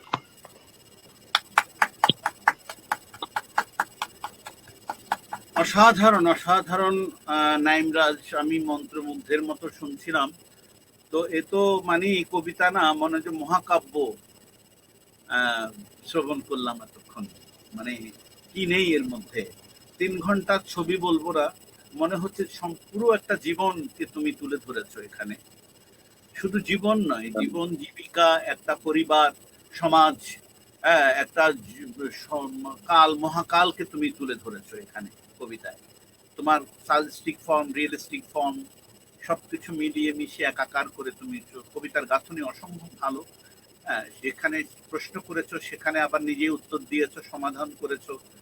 নিজেই তুমি বিদ্যর্পে কবিতার মধ্যে দিয়ে তুমি সমস্ত ইয়েকে, এখানে আমাদের ব্যাখ্যা করার কিছু নেই। এখানে তুমি নিজে ব্যাখ্যা করেছো, প্রশ্নও করেছো, ব্যাখ্যাও করেছো, সমাধানের রাস্তাও খুঁজে বাতলে দিয়েছো কবিতার মধ্যে। এটা কবিতা না, এটা আমার কাছে মনে হচ্ছে complete life line, complete guideline মনে হচ্ছে। খুব অসাধারণ। এগিয়ে যাও। এখানে একটু আমি বলে রাখি দাদা, এটা হচ্ছে এটা আমার কাব্যগ্রন্থ রৌরব নগরীর একটা কবিতা, এবারে বইমেলায় বেরিয়েছিল। হ্যাঁ, এখানে একটা মজার ঘটনা ঘটেছে। এই বইটার হ্যাঁ, প্রচ্ছদ করেছেন খমক মন্ত্র। ও খমক মন্ত্র হচ্ছে আমার ছেলে। হ্যাঁ হ্যাঁ, উনি এই বইটার প্রচ্ছদ করেছেন। হ্যাঁ, আমি জানি না, আমি এই প্রথম জানলাম যে সে প্রচ্ছদ করেছে। আমি এই প্রথম জানলাম যে সে প্রচ্ছদ করেছে, এবং সে যে প্রচ্ছদ করে এটা আমার কাছে এখন খুব মানে কি বলবো, এটা আমার জন্য একটা সারপ্রাইজ। হ্যাঁ, মানে সারপ্রাইজটা হচ্ছে আমি ওনাকে বলেছিলাম যে, শুনছেন আমাকে? হ্যাঁ হ্যাঁ, শুনছি শুনছি। সারপ্রাইজ দেওয়ার জন্য আপনার কাছে এক কপি আমি পাঠিয়ে ওনাকে বলেছিলাম যে আপনার বাবাকে এক কপি আপনি দিয়ে দিবেন, কিন্তু উনি তো বাসা থেকে মনে হয় বের হন না করোনার লকডাউনের জন্য আর কি। হ্যাঁ, হয়তো আপনার কাছে সারপ্রাইজটা হয়তো আমরা পৌঁছায় দিতাম আর কি। আচ্ছা আচ্ছা। ও আচ্ছা, তাহলে এই ঘটনা। নাইমরাজ এত বড় ঘটনা চেপেছিলেন। হ্যাঁ হ্যাঁ, মানে ওর নাম হচ্ছে আনারুল হক, আমরা আদর করে ডাকি আদর। ও নিজে নিজে নিজের নাম দিয়েছে খমক মন্ত্র। এটা ওই কিসের নামেই থেকে? সে পরিচিত। হ্যাঁ, ওই নামে পরিচিত। তো ওদের সাথে বড় আড্ডা হয়, ওদের বন্ধু আমি জানতাম না, এখন জানলাম আর কি, শুনলাম। তো তো আমি কবিতার প্রসঙ্গে আসি। ওটা আমার জন্য সারপ্রাইজ যে আমার সন্তান একটা প্রচ্ছদ করেছে, আমিও প্রচ্ছদ করি। হ্যাঁ, তো কি বলবো, ভাষা নেই, আমি বাকরুদ্ধ। যাই হোক, তোমার কবিতা কবিতা প্রসঙ্গে আসি। কবিতাটা তুমি যেভাবে লিখছো, আমি তোমাকে এখানে কোনো, আমি বলবো না যে এটা ঠিক নাই, আমি এই ধরনের মানুষ না। আমি কখনোই, আমার কথা হচ্ছে যে কবিতা ভুল হলো কতটা, সঠিক হলো কি হলো না হলো, যা হবার তা হয়ে গেছে, হয়ে আছে। যদি কখনো তোমার কাছে মনে হয় ভুল, সেটাকে শুধরাতে হবে তোমাকেই, কবিকে নিজেকেই শুধরাতে হবে। আমি কেউ না এটা। আমি শুধু বলতে পারবো, আমি ইন্সপায়ার্ড করতে পারি। আমি সত্যি কবিতা ভালো হয়েছে, তোমার এই কবিতা লেখাটা অসাধারণ কবিতা হয়েছে। আমি তো প্রথমেই বলেছি কবিতা নিয়ে, হ্যাঁ, এক কথাই বলে দিয়েছি, মোটা দাগে বলে দিয়েছি যে কবিতাটা আমার কাছে এই এই মনে হয়েছে কবিতা। তো অসম্ভব লিখনি, তোমার ক্ষুরধার লেখনের হাত, তুমি লিখে যাও। অসম্ভব বড় মাপের লিখিয়ে তুমি, তোমার মধ্যে দেখতে পাচ্ছি ওই যে, আমি আবারও বলছি যে আমি কি রেখে যাচ্ছি, আমি নাইম রাজকে রেখে যাচ্ছি। ঠিক আছে, এই সমাজ পরিবর্তন তুমি করবে, তোমার পরবর্তী তুমি আরেকজন নাইমকে তৈরি করে রেখে যাবে, সে এগিয়ে নেবে। এইভাবে এইভাবে আমরা সমাজকে তো পরিবর্তন করব না, পরিবর্তন করতে পারবো না, সমাজ সমাজের জায়গায় থাকবে। আমরা এই কথাও ভুল করি, সমাজকে পরিবর্তন করে। আপনি সমাজকে পরিবর্তন করবেন কেন? সমাজ সমাজের জায়গায় থাক। আমরা আমার কাজগুলো আমি করে যাই। আমরা দেশটাকে এগিয়ে নিয়ে যাব। আপনি দেশটাকে এগিয়ে নিয়ে কোথায় যাবেন? দেশ দেশের জায়গায় থাক, তাই না? এই যে আমরা সস্তা কিছু কথা বলি না, এগুলা ঠিক না। আমরা আসেন গরিবের পাশে গিয়ে দাঁড়াই। গরিবের পাশে দাঁড়ানোর দরকারটা কি? কি করবেন গরিবের পাশে দাঁড়ায়, কি করবেন আপনি? তো তো এই কথাগুলো, এই মেসেজগুলো, এইগুলা বোঝানোর জন্য, এগুলো শেখানোর জন্য আমাদের লোক দরকার। ঠিক আছে, একটা কমেন্ট গদিতে আগুন মানুষের জ্বালো পাশে একসাথে। দাঁড়াতে। আমার কথা হচ্ছে কি, গদিতে আগুন আর কত একসাথে জ্বালাবেন? এত গদি বা কোথায়? এইসব কথাবার্তা বাদ দেন এসব। হ্যাঁ, এইসব মানে ভুং ভাং কথাবার্তা এগুলা এখন আর খায় না, এই প্রজন্মের পোলাপাইন এগুলা খায় না। ঠিক আছে, এই প্রজন্মের পোলাপাইন অলরেডি আপনাদেরকে বুড়ো আঙ্গুল দেখিয়ে দিয়েছে। আপনাদের সিনেমা দেখে না এই প্রজন্মের পোলাপাইন, আপনাদের টেলিভিশন দেখে না, আপনাদের রেডিও শোনে না, আপনাদের টক শো দেখে না এই প্রজন্মের পোলাপাইন। বুঝতে হবে যে আপনাদেরকে অনেক আগেই লাল কার্ড দেখিয়ে দিয়েছে। আপনারা এখান থেকে উত্তরণ ঘটাবেন কি করে? আপনারা তো এই প্রজন্ম মানে কি, আপনার অন্তত 15-20টা প্রজন্মকে আপনারা ধরে রাখতে পারেননি। আপনাদের ভাই আউট অফ সিলেবাস, আপনাদের কথা ওরা শোনে না, আপনারা ওদেরকে কোনোভাবেই কোনো কিছু করতে পারছে না। ওরা ওদের জায়গা তৈরি করে নিচ্ছে আলাদাভাবে। যখন পূর্ণাঙ্গ তৈরি হয়ে যাবে তো আপনাদের কপালে কিন্তু দুঃখ আছে। এই জন্য বলছি যে আমি নারায়ণদাসকে রেখে গেলাম এই বলে যে আসলে কোনো ব্যাকরণ নাই। শিল্প কখনো ব্যাকরণ দিয়ে রচিত হয় না, সৃজন হয় না, নির্মাণ হয় না। এই জন্যই নজরুল বলেছে সৃষ্টি সুখের উল্লাসে। আমি নঈমকে শুধু এই কথাই বলবো, সৃষ্টি সুখের উল্লাস করো, কিন্তু সৃষ্টি করতে যেও না, কারণ তুমি স্রষ্টা নও, তুমি রূপায়ণকারী। রূপ থেকে রূপান্তরিত করবা, একটি রূপ থেকে অনেকগুলো শব্দের গাঁথনি দিয়ে আরেকটা রূপ তুমি দিবা। সেই রূপ তোমার একটা শৈল্পিক একটি কাঠামো পাবে, যেটা আমাকে আকৃষ্ট করবে, আমাকে আন্দোলিত করবে, আমাকেও অনেক রকম ভাবে আমাকে হয় হাসবো নয় কাঁদবো নয় উল্লাস করবো, এরকম আর বিষয়গুলো। যাই হোক, আমরা নইমরাজে আমরা সোমার একটু কথা শুনে আসি। সোমা বলেন। গরিবের পাশে এই কথাগুলো খুব অকওয়ার্ড লাগে, কিন্তু একটা খুব কমন কথা আছে যে মানুষের পাশে দাঁড়াতে চাই, মানুষ হয়ে মানুষের পাশে দাঁড়াতে চাই। এই বিষয়টাকে কিভাবে ব্যাখ্যা করবেন? আমরা মানুষের পাশে দাঁড়াতে চাই, তাহলে তো প্রশ্ন জাগে যে মানুষটাকে, সবাই মানুষকে। কারণ হচ্ছে যে একটু আগে আপনি আমাকে বিভ্রান্তমূলক কথা বলেছেন, কিন্তু আপনি বলেছেন ওরা গরিব, ওরা হচ্ছে আপনার সুবিধা বঞ্চিত, ওরা হচ্ছে আপনার এইটা, ওরা ওইটা। আপনি কিন্তু সমাজটাকে বিভিন্ন ভাবে বিভক্ত করেছেন। ওরা হচ্ছে সহায় সম্বলহীন, ওরা অসহায়। তা আপনি কতটা সহায় হলে ওকে অসহায় বলছেন? আপনি কত বড় লোক হলে ওকে গরিব বলছেন? আপনি কতটা সুবিধার মধ্যে থাকলে ওকে সুবিধা বঞ্চিত বলছেন? আপনি তো বৈষম্য তৈরি করে দিয়েছেন, কথার মধ্যে শাব্দিক বৈষম্য তৈরি করেছেন। তো শাব্দিক বৈষম্য তৈরি করবার পরে আর মানুষ তো থাকে না, আপনি একাই মানুষ আমার দৃষ্টিতে। তো দাদা এখানে হ্যাঁ বলো, আমার কিছু কথা আছে। হ্যাঁ বলো। সেটা হচ্ছে বায়োলজিক্যাল ভাবে চিন্তা করলে মানুষ কিন্তু একটা প্রাণী, ঠিক আছে? তো আমি মনে করি একজন মানুষ জন্মগ্রহণ করার পর কিংবা এই যে আমরা যারা আছি, আমাকে প্রথমে মানুষ মনে হয় না, প্রাণী। মানুষ হতে গেলে মানুষের কিছু নির্দিষ্ট একটু পরে বলো তুমি, আমি কি ইন্টারফেয়ার করি? প্রথম কথা হচ্ছে যে আমরা প্রাণী নিয়ে আলোচনা করছি না। নৈমরাজের ক্যামেরাটা একটু ওপেন করো। হ্যাঁ দাদা। না, ব্যাপার হচ্ছে কি, আমরা প্রাণী তো অনেক প্রাণী আছে, আমরা অনেক জাত আছে, আমরা সেগুলো নিয়ে আলোচনা করছি না। পৃথিবীতে অনেক জাত আছে, অনেক প্রাণী আছে, আমরা সেইগুলো নিয়ে আলোচনা করছি না। আমি মানুষ যে একটা প্রাণী, আমরা সেই জায়গায় আলোচনা করছি না। আমরা বলছি যে তুমি একটু বুঝতে চেষ্টা করো যে মানুষ, যেমন আমি কথায় বলি যে নারী পুরুষ প্রকৃতির খেয়াল, মানুষ হওয়াটা নিজের খেয়াল। আমি তাত্ত্বিক ভাবে মানুষ হতে পারলাম কতটুকু? আমি তো প্রাণী আছি, সেটা বায়োলজিক্যাল এখানে খাটবে না। মানুষ হওয়া, বায়োলজি দিয়ে মানুষ হওয়া যায় না, প্রাণী হওয়া যায়, কিন্তু মানুষ আমাকে হতে হবে। বায়োলজিক্যালি আমি পুরুষ, বায়োলজিক্যালি আমি নারী, সেটা প্রকৃতির খেয়াল, বাই নেচার, ঠিক আছে? কিন্তু আমাকে মানুষ হতে হবে। আমাকে মানুষ, কিন্তু আমাকে মানুষ আমাকে কেউ করে দেবে না, কোনো যন্ত্রণায় কোনো প্রতিষ্ঠান আমাকে করতে পারবে না। আমি যদি ইউনিভার্সিটিতে, আমি পৃথিবীর সবচেয়ে উচ্চস্থানও পড়েও আমি মানুষ হতে পারবো না যতক্ষণ না আমি মানুষ না, ঠিক আছে? আমি সচেতন না হলে, বলে যে আমি না বুঝলে আমারে বুঝায় কোন শালা। এখন বুঝতে হবে আমাকে কোন দিকে, কোন টার্মে কথা বলছি, হ্যাঁ, কোন থিম নিয়ে কথা বলছি, সেটা বুঝে আমাকে কথা বলতে হবে। কিন্তু আমরা প্রসঙ্গ নিয়ে কথা বলছি না যে আমি আসলে মানুষ কিনা। আমি তো মানুষ, আমি প্রাণী, কিন্তু আসলে কি মানুষ আমি? মানুষের এটাই আমি বলতে চাচ্ছিলাম দাদা। না, মানুষের যে গুণাবলী গুলো থাকলে মানুষ হয়, সেই গুণাবলী কি আমার মধ্যে আছে? আমি একটা কথা বলি তোমাকে, একটা দর্শন, একটা হিসাব, অঙ্ক, ম্যাথমেটিক্যাল।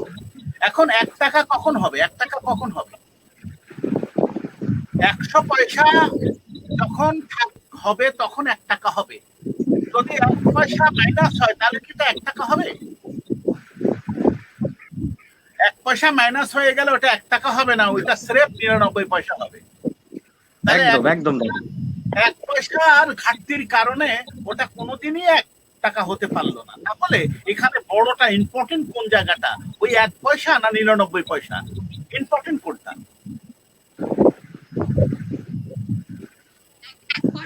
মানে অবশ্যই 1 পয়সা 1 পয়সা 1 পয়সা। 1 পয়সা অনেক বড়, অনেক পাওয়ার 1 পয়সা। 1 পয়সার কারণে সে 1 টাকা হতে পারলো না, 1 পয়সার কারণে সে 10 টাকা হতে পারলো না, 100 টাকা হতে পারলো না, 1000 টাকা হতে পারলো, লাখ হতে পারলো না, কোটি হতে পারলো না। অবশ্যই একদম একদম। তাহলে একদম আমি মানুষের গুণাবলীর মধ্যে যদি 0.1% ঘাটতি থাকে, তাহলে কি আমি মানুষ হতে পারলাম? অবশ্যই না, কাছাকাছি যেতে পারবো। কিন্তু না, কাছাকাছি। আমি তো আগেই বলেছি, দেখো ম্যাথমেটিক্সটা এমনই, মানে তোমার সায়েন্টিফিক বা দর্শনটা এমনই, অতএব যেহেতু কিন্তু কাছাকাছির কোনো অবকাশ নেই, এখানে স্ট্রেট ফরওয়ার্ড। একদম পরিষ্কার হলাম দাদা, পরিষ্কার হলাম। একদম হিসাব, গাণিতিক হিসাবটা কখনোই অতএব যেহেতু কিন্তু হয়তো বা নাই, ঠিক আছে? কাছাকাছি যেতে পেরেছো বলেই তুমি, তোমার প্রশ্নের উত্তর হয়ে গেল, এটা কেন তুমি বলছো?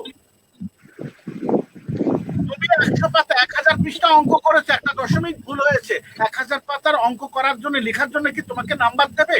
না, একটা দশমিকের জন্য পুরো অঙ্কটাই কিন্তু কাটা।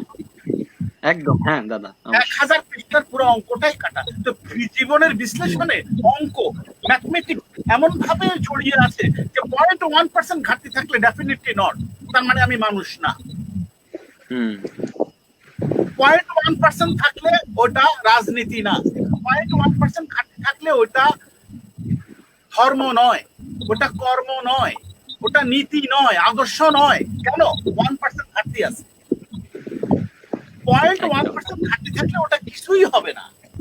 আমার কর্ম হবে না, আমার কাজ হবে না, আমার কবিতা হবে না, আমার সাহিত্য হবে না, আমার ছবি আঁকা হবে না। তার মানে 100% কি থাকতে হবে?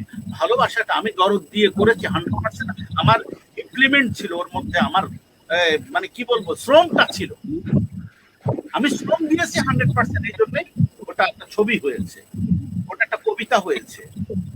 আমি যেন তেন করে দিলাম, তার 20% মাইনাস আছে।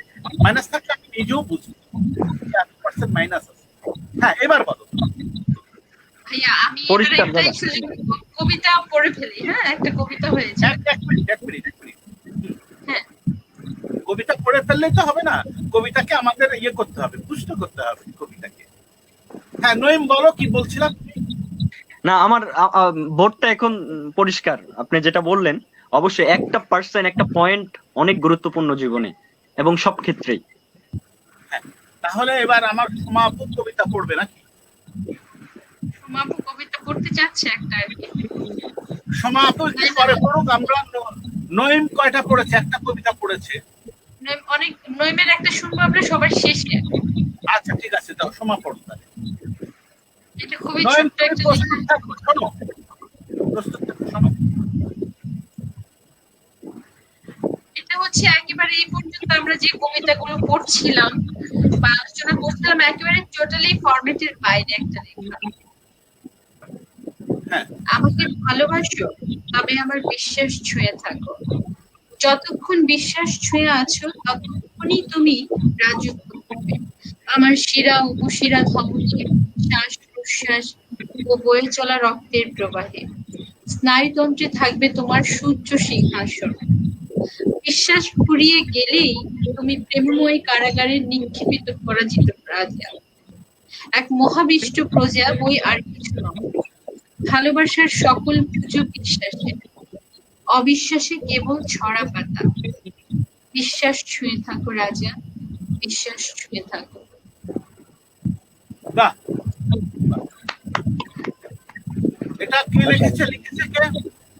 এটা লিখেছি হিমামিতা সোমা। আমি কি একটু আলোচনা করব? অবশ্যই। বিশ্বাস চেয়ে থাকো, বিশ্বাস চেয়ে থাকো, তাহলে অবিশ্বাসের কি হবে? এটা খুব মানে একেবারে মানে খুব স্বাভাবিক একটা সেন্সের জায়গা থেকে লেখা, যে না ঠিক আছে, আমাদের যে লেখাটা সহজ অসাধারণ, অনুভূতির জায়গা। ভালো হয়েছে। আমি তাকে বলবো, যিনি লিখেছেন তাকে বলবো যে শুধু বিশ্বাস একতরফা ভাবে চিন্তা না করে অবিশ্বাসকেও চিন্তা করতে হবে, হ্যাঁ, চিন্তার মধ্যে আনতে হবে। হ্যাঁ, কিন্তু এই তো এই যে এই জায়গাটা খুবই ভয়ঙ্কর। সবসময় বাস্তব বাস্তব না বলে একটু অবাস্তবের চিন্তা করতে হবে, অবাস্তবের ব্যাখ্যাটা কি, ডেফিনেশনটা কি সেটাও জানতে হবে। আমরা সব বাস্তব ধর্মী, আবার অবাস্তব জানবো না, আবার সত্য সত্য বলবো, মিথ্যা সম্পর্কে জানবো না, তাও হয় না। আমার মনে হয় সবকিছু আমাদেরকে একটুখানি কাজ, ও ভালো লিখেছে, ওকে আমি কি বলবো যে অভিনন্দন জানাচ্ছি। পাশাপাশি বলছি যে তুমি ভালো মন্দ, ন্যায় অন্যায়, পাপ পুণ্য সব সম্পর্কে তোমাকে জানতে হবে, বুঝতে হবে। কোনোটাই খারাপ না, সবই ভালো, তবে অতিরিক্ত খারাপ। আমাকে সত্য বলতে হবে, আবার মিথ্যা বলতে হবে। মিথ্যা বলা যাবে না, এটা আমি মানি না, আমি বিশ্বাস করি না। কারণ হচ্ছে যে মিথ্যা আমাকে বলতে বলা হয়েছে, ব্যবহার করতে বলা হয়েছে। মিথ্যা সবসময় বলবা সেটা যেমন ঠিক না, আবার সত্য সবসময় বলবা সেটাও ঠিক না। একজন কবির জন্য, একজন শিল্পীর জন্য খুবই জরুরি বার্তা এটা। এটা কিন্তু গোড়ারা দেবে না, ভক্তরালা ওরা দেবে না, কিন্তু ওরা বলবে যে সদা সত্য কথা বলিও, মিথ্যা বলিও না, মিথ্যা বলা মহাপাপ।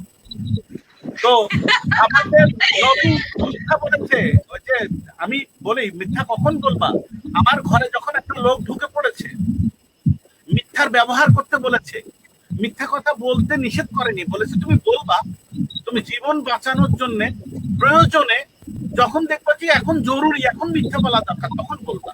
তোমার ঘরের মধ্যে লোক ঢুকে পড়েছে, একজন আততায়ী, সে যেই হোক, তোমার আশ্রয় যখন ঢুকে যাবে, তখন যখন বিরাট একটা বাহিনী এসে বলবে যে তোমার ঘরের মধ্যে ঢুকেছে এরকম একটা আসামি, দাগি আসামি, মার্ডার করেছে, খুন করেছে, এরকম ঢুকে পড়েছে, তখন তো আমাকে মিথ্যা বলতে হবে যে না, আমার ঘরের মধ্যে কোনো লোক ঢোকে নাই, সরি আপনারা ভুল করছেন, অন্যদিকে দেখেন।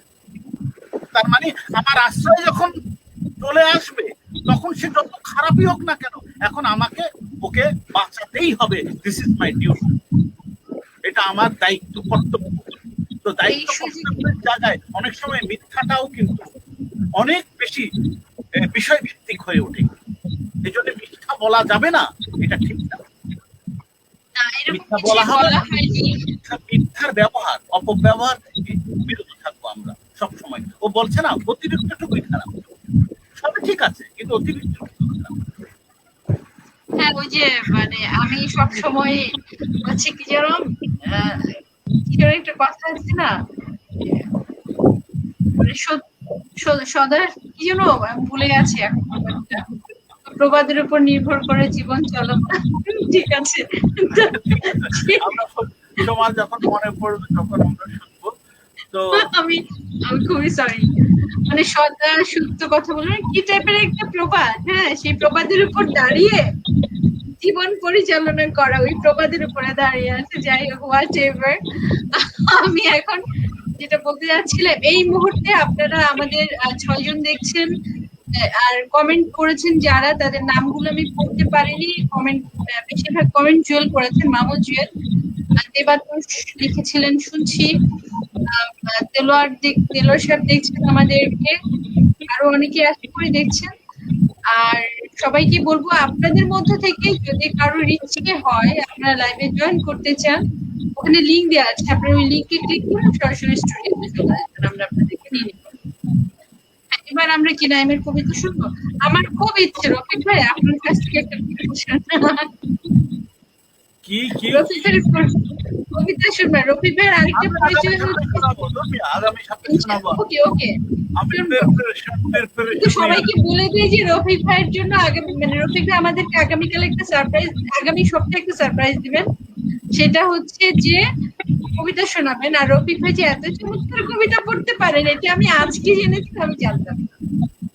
এত অসাধারণ কবিতা উনি পড়তে পারেন, এই পরিচয়টা আমার জানা ছিল না। উনি ছবি আঁকতে পারেন, আরো অনেক পরিচয় আছে আমাদের রফিক ভাইয়ের। নাইম নাইম একটা কবিতা বলে, তোমার কবিতার জন্য অলরেডি রিকোয়েস্ট আসছিল যে নাইমের আরেকটা কবিতা শুনতে চাই। হ্যাঁ, নাইমের আমার ঠিক একটা আছে দাদা, জিজ্ঞাসা আছে, এত শুরু বড় করবো। কবিতা হয়ে এত বড় কবিতা হয়ে গেল, আলোচনা হয়েছে, কিন্তু কবিতার নামটা যে তুমি বলেছিলে আমি কিন্তু ধরতে পারিনি নামটা। কবিতাটার নাম ছিল স্ফিংস। দেখো এখনো কিন্তু বুঝতে পারছি না শব্দটা। তুমি স্ফিংস, ইংরেজিতে স্ফিংস। দিয়েছো কেন? ইংরেজি নাম কেন? অর্থ বলো, অর্থ বলো। নাইমের কবিতাটা বাংলা, কিন্তু নামটা ইংরেজি কেন? দাদা এটা একটা আসলে স্ফিংসটা একটা গ্রিক মানে বিভীষিকাময় দেবী, যে গ্রিক না এর না একটা না ধ্বংস। নাইম নাইম, আমি একটা কথা বলি তোমাকে, তোমার জন্য খুব কাজে দেবে এই বিষয়টা। এই চিন্তাগুলো বাদ দাও, তোমার এই চিন্তা চেতনা গুলো, কিছু কিছু চিন্তা আছে তোমার একেবারে শিশুসুলভ চিন্তা, এগুলা বাদ দাও। কারণ ইংরেজি বাংলায় কবিতা লিখবে, ইংরেজি নাম দেবা, কারণ বাংলায় শব্দ আমাদের অনেক সুদীজন, অনেক মানে কি বলবো, যে আমরা যাদেরকে আইকন বলি কিংবা বলি না, এরকম কিছু লোক আছে না, ওরা ইংরেজিতে একটা কথা আছে, এই বেটা ইংরেজিতে কথা আছে বাংলায় নাই, ওটা ওটা বাংলায় নাই ওই কথাটা। তোর ইংরেজিতে কথা আছে, তোরে কে কাড়াই করছে? ইংরেজিতে একটা কথা আছে, ইংরেজিতে থাকলে বাংলাতেও আছে, আগে বাংলাতে আছে তারপরে ইংরেজিতে আছে। তো তুমি যেটা অবশ্যই দাদা, বলেছো, এটা আমি সংশোধন করবো অবশ্যই। আমি বলি তুমি এটা করবা হচ্ছে তুমি যখন আরো আরো ম্যাচিউর হবা, যখন আরেকটা স্টেজে তুমি যাবা, মানে 50-60-এর দশকে তুমি যখন যে কাজ করবা, তোমার এই যে একটা এইচের ব্যাপার থাকবে, তখন কবিতার এই নামকরণটা ইংরেজি হবে না বাংলা হবে, তখন তোমাকে বলে দেবে, তোমার গাইডলাইনই বলে দেবে যে বাংলা হবে না ইংরেজি হবে। এখন আপাতত এই কথাগুলো বলতে যেও না, ঠিক আছে? বা বোঝাতে যেও না, বোঝাতে গেলে তুমি বিপদে পড়বে, ঠিক আছে? কারণ এটা অযৌক্তিক, লজিক নাই, কোনো লজিক নাই। হ্যাঁ, আমরা একটা নতুন কবিতা শুনতে চাই না ইমরান থেকে। হ্যাঁ, ঠিক আছে দাদা। এবার একটু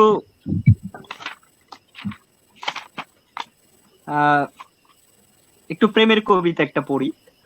আরে হোক না, হয়ে যাক, প্রেমেরই হোক। আমরা তো প্রেমই চাই। কবিতাটার নাম হচ্ছে প্রেম লিপি। ওহো, আরো ফাইন।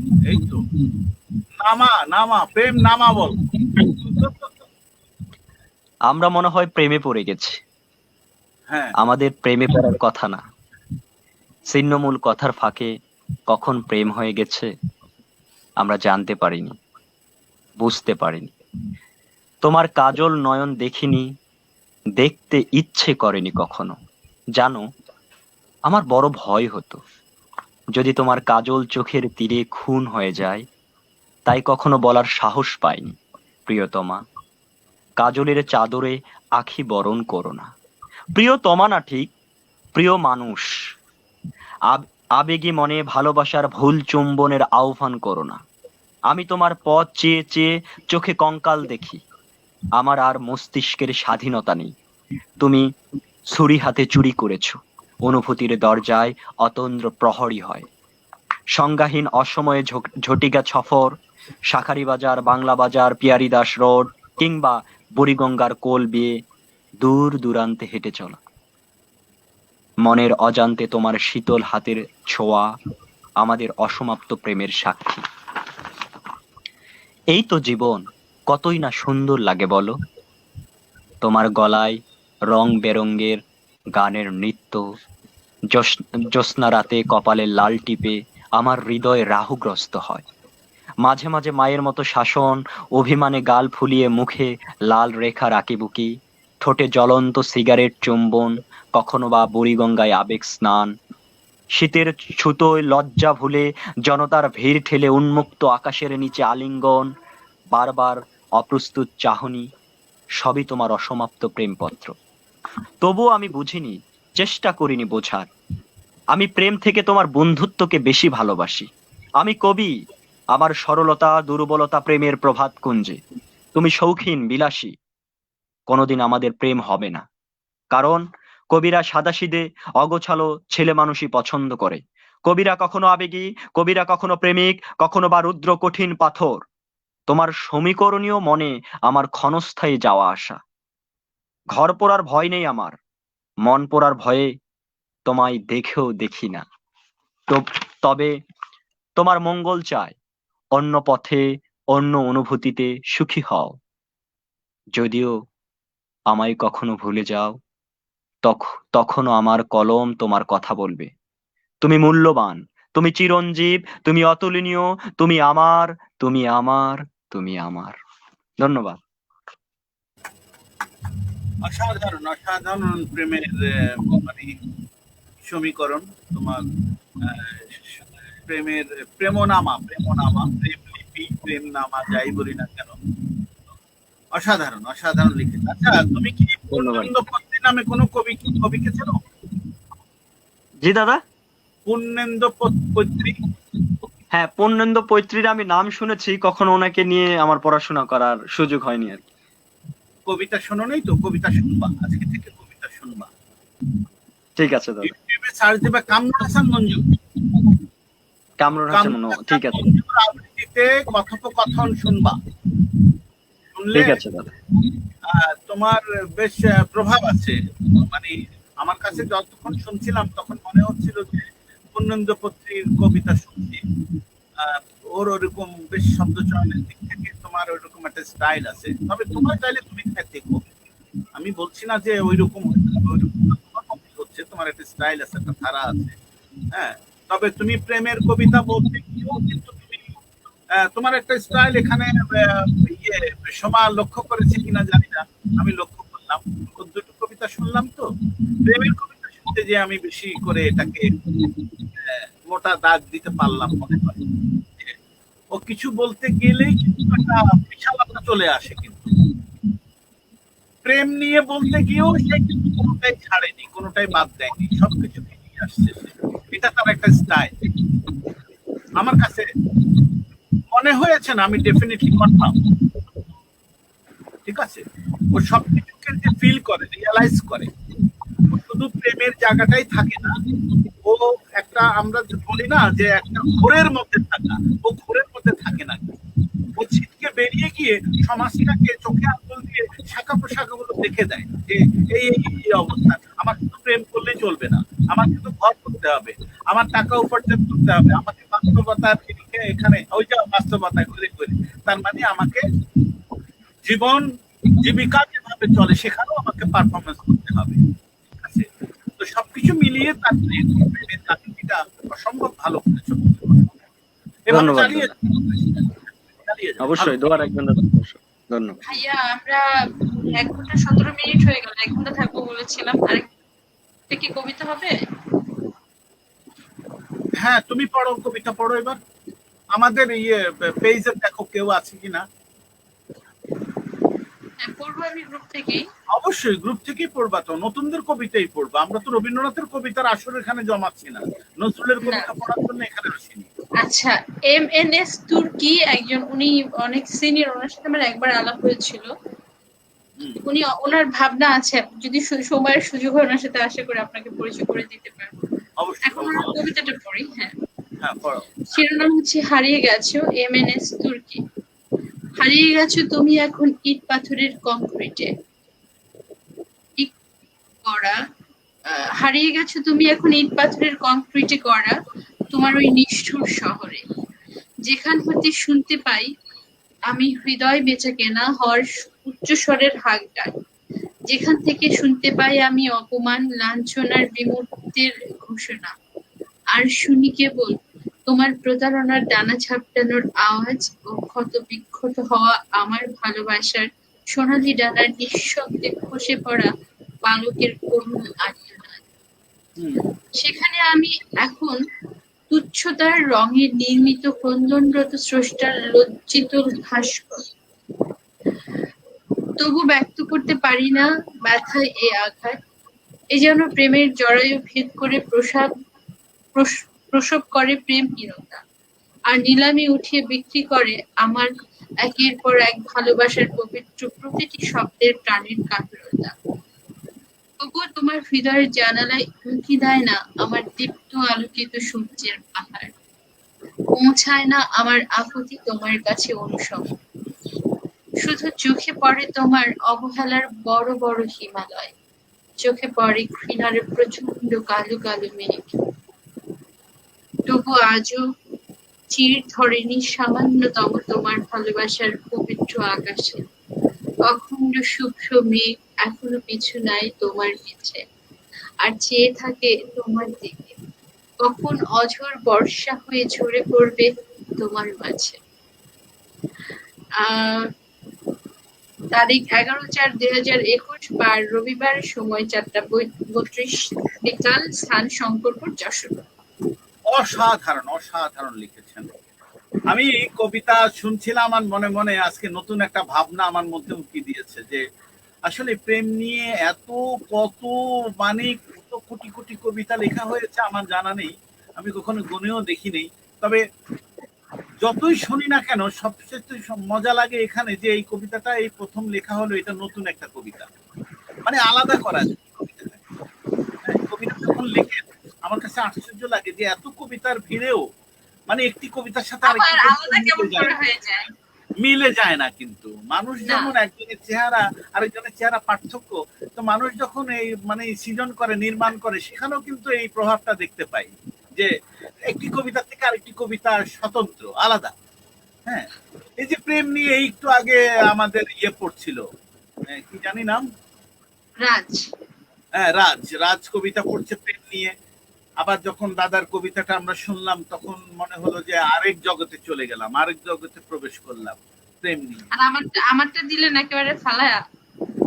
আমি তো কবিতা পড়ে ফেলতে চাইছিলাম, কিন্তু এরকম করেও ফেলতে চাই না যেটা মনেই থাকবে না।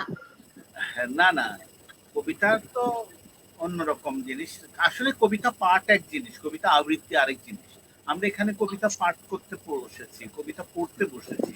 আমরা অনেকের কবিতা পড়বো এখানে, এখানে আমরা আর্ট করতে বা মানে ডিজাইন করতে বসি নাই কিন্তু, কিংবা আমরা এখানে সমালোচনা করতে বসি নাই। এখানে আমরা আমাদেরকে আমাদের যারা নতুন যারা লিখছেন আমাদের প্ল্যাটফর্মটা তৈরি করেছি সময় কবিতা ও সময় সাপ্তাহিক আড্ডার মধ্যে দিয়ে আমরা এইটুক মেসেজ এইটুক জানান দিতে চাই যে আপনারা যারা নতুন যারা লিখছেন তারা লিখে যান, কারো কথা শুনবেন না, কারো কাছে জানতে চাইবেন না যে এটাকে কিভাবে লিখতে হয়।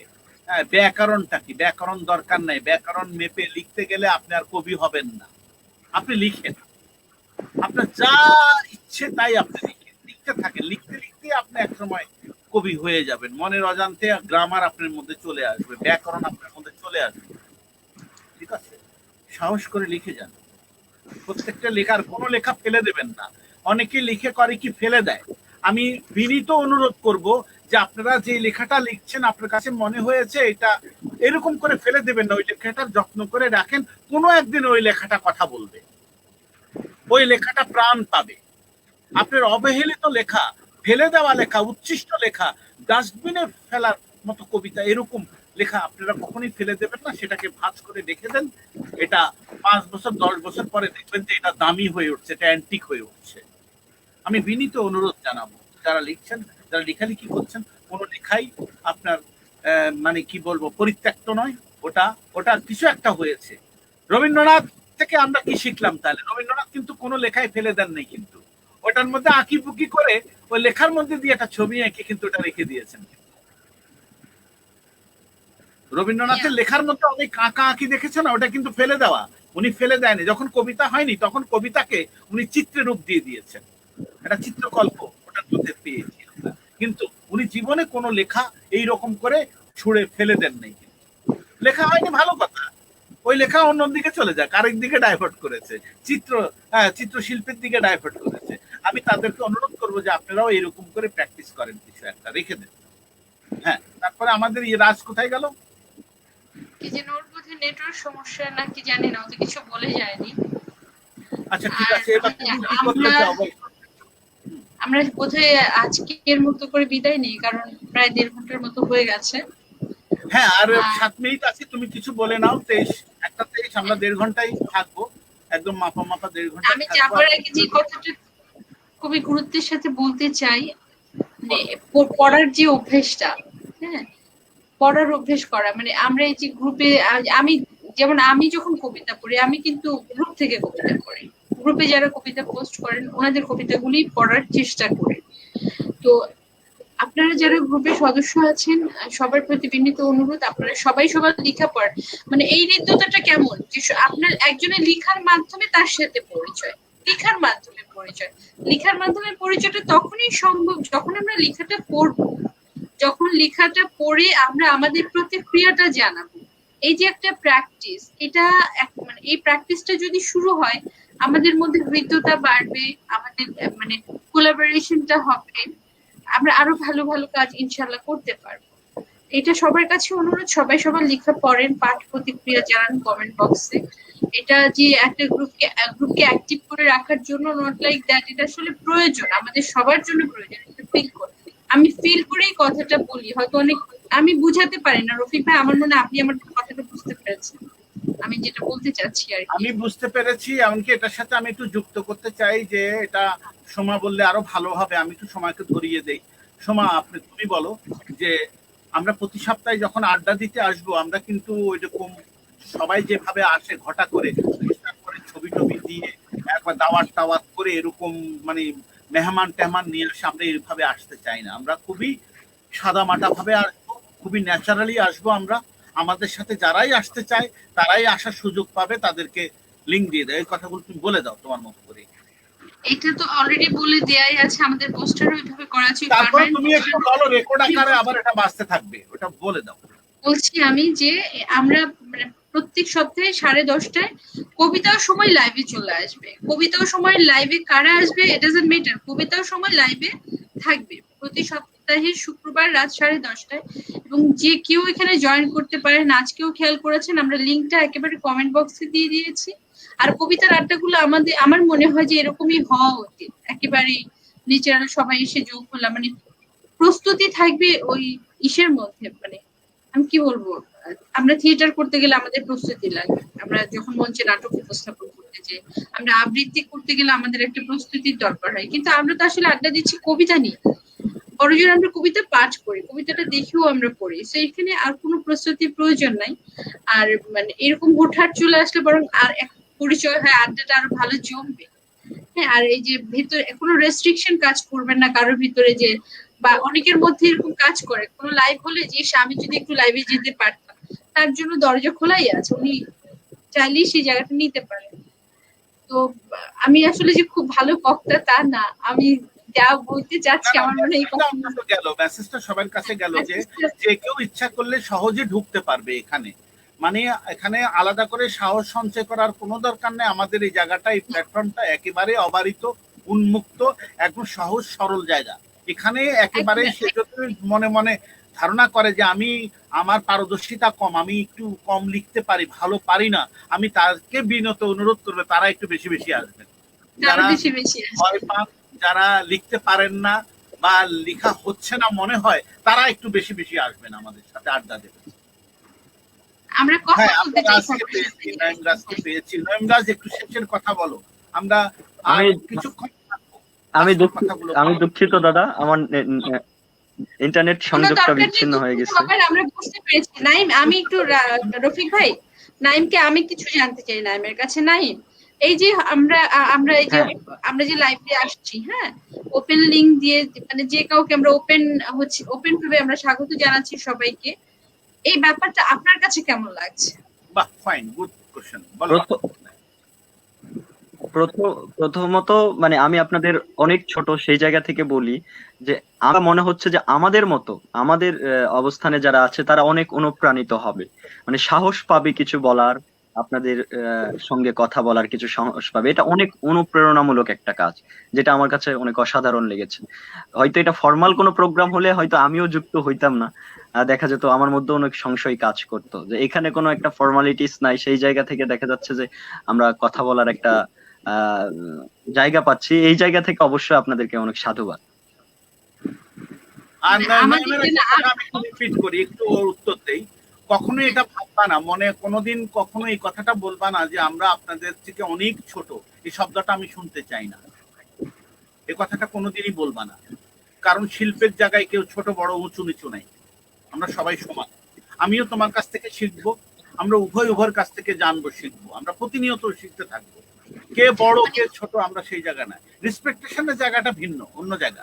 ঠিক আছে, তুমি আমাকে তুমি করেও বলতে পারো, সম্বোধন করতে পারো, যে রফিকুল্লাহ তুমি তো সোমা, তুমি এরকম, আমরা তুমি সম্বোধনও করতে পারি। এখানে আপনি করে বলতে হবে দরকার নাই। শিল্প সাহিত্য আমাদের এখানে, আমরা এটা আমাদের কোরআন শরীফের মতো না, এটা হাদিসের মতো না যেখানে আপনি ভালো আছেন তো তারপরে না, এখানে তুমি করে বললে সবচেয়ে আমরা খুশি হব। আমরা তুমি প্রচলনটাই আমরা হাইলাইট করব বেশি আগামী। শ্রদ্ধার যায় ভাইয়া, এটা ভিন্ন কথা, শ্রদ্ধার জায়গা ভিন্ন, কিন্তু আমরা জায়গাটা আলাদা বলতে না পারি। তুমি যদি আমাকে তুমি করে যদি অধিকার নিয়ে কথা না বলতে পারো, তাহলে তুমি আমার সাথে মিশতে পারবা না, তো মিশতে পারবা না। মানে এই জায়গাটা কতজন দেয় যাবে? এইভাবে বলতে হবে, রফিকুল্লাহ তুমি চুপ করো, আমি এখন নয়ম কথা বলবো, এইভাবে শিখতে হবে তোমাকে। রাইট, এবং হচ্ছে যে আমরা ওরকম ওপেন প্ল্যাটফর্ম, মানে মুক্ত মনে আমরা যেন খোলা মনে কথা বলতে পারি, যে কেউ। এই প্রজন্মকে সাহস শিখাতে চাই যে তোমরা কিভাবে কথা বলবা, ভালোবাসা থাকবে সেটার মধ্যে। কথা আছে ভাইয়া, এর মাঝে কিন্তু কথা আছে, এর মাঝে একটা কথা আমাকে বলতে হবে। আমরা সাহস শিখাতে চাই, কিন্তু বেয়াদবি না, বেয়াদবি কিন্তু খুব রেসপেকটেশন থাকবে, রেসপেকটেশন দিয়েই আমি তো এখানে। আর আরেকটা জিনিস ভাই, অনেকে গুলার ফেলে যে প্রতিবাদ এবং বেয়াদব দুটো কিন্তু, মানে বেয়াদবি দুটো একেবারেই আলাদা। নাই মনে বিষয়টা বুঝবে। ভালোবাসা যেখানে থাকে, যেখানে বন্ধুত্ব থাকে, সেখানে আপনি সম্বোধনটা আমাকে অনেকটাই হ্যাঁ, আমরা যেন তুমি বলতে পারি। আমি যেমন এখনো, আমরা যখন বড়দের সাথে কথা বলি, বাচ্চু ভাইয়ের সাথে, বাচ্চু তুমি, আমরা কিন্তু আতা ভাইয়ের সাথে তুমি করে বলি। এখন আমাদের অনেক বয়োজ্যেষ্ঠ আছে, আমরা তুমি করে বলি। কেন বলি? কারণ আমি না বলতে ততক্ষণ বাচ্চু ভাইয়ের খুব কাছাকাছি যেতে পারছি না। আমি তুমি না বলতে পারলে আমি কিন্তু আতা ভাইয়ের কাছাকাছি যেতে পারছি না। তুমি না বললে আমি কাজী হায়াতের কাছাকাছি যেতে পারছি না। ঠিক আছে, আমি কোথায় তুমি বলছি, তুমি তো সব জায়গায় তুমি বলবা না, তুমি বলবো জায়গা মতো, তোমাকে তুমি বলতে হবে। তুমি তো অজায়গায় অবশ্যই বলবা না। যে লোড নিতে পারবে না তাকে তুমি কেন, তুমি সবাইকে যদি তুমি বলা শুরু করো তাহলে তো আবার প্রবলেম। আমি সেটা বলছি না, আমি বলছি যে আমরা শিল্প মনা, আমরা যারা শিল্পের সদাই করছি, শিল্প সাধনা করছি, সেই জায়গাটাই আমরা, সেই প্ল্যাটফর্মে আমরা এক হতে পারলাম কিনা। বেয়াদবি যে বলেছে, বেয়াদবি বোঝা যায় যে কতটুকু হলে এটা বেয়াদবি হয়, কতটুকু হলে ওটা বেয়াদবি হবে, আবার কতটুকু হলে ওটা আদবি হবে, এটা বোঝা যায়। এটা বলে দেওয়ার কোনো অপেক্ষা রাখে না। সময় কিছু বলতে চাই ভাই, এটা দারুণ ছিল, এটা কিন্তু দারুণ ছিল যে সবাই কিছু বলতে চায় না। আমরা তো বললামই, হ্যাঁ, আমরা শুধু এখন, মানে আপনি যদি কিছু বলতে চান তো বলবেন, আমার বলা শেষ। আর নাইম হচ্ছে আমাদের এই যে কবিতা সময়ের এই যে আয়োজন, এই যে গ্রুপ প্র্যাকটিসের ধারাটা কোন দিকে যাচ্ছে, আমার মনে হয় নাইম তুমি বুঝতে পারছো বিষয়টা, যে আমরা অ্যাকচুয়ালি কোন দিকে টার্ন।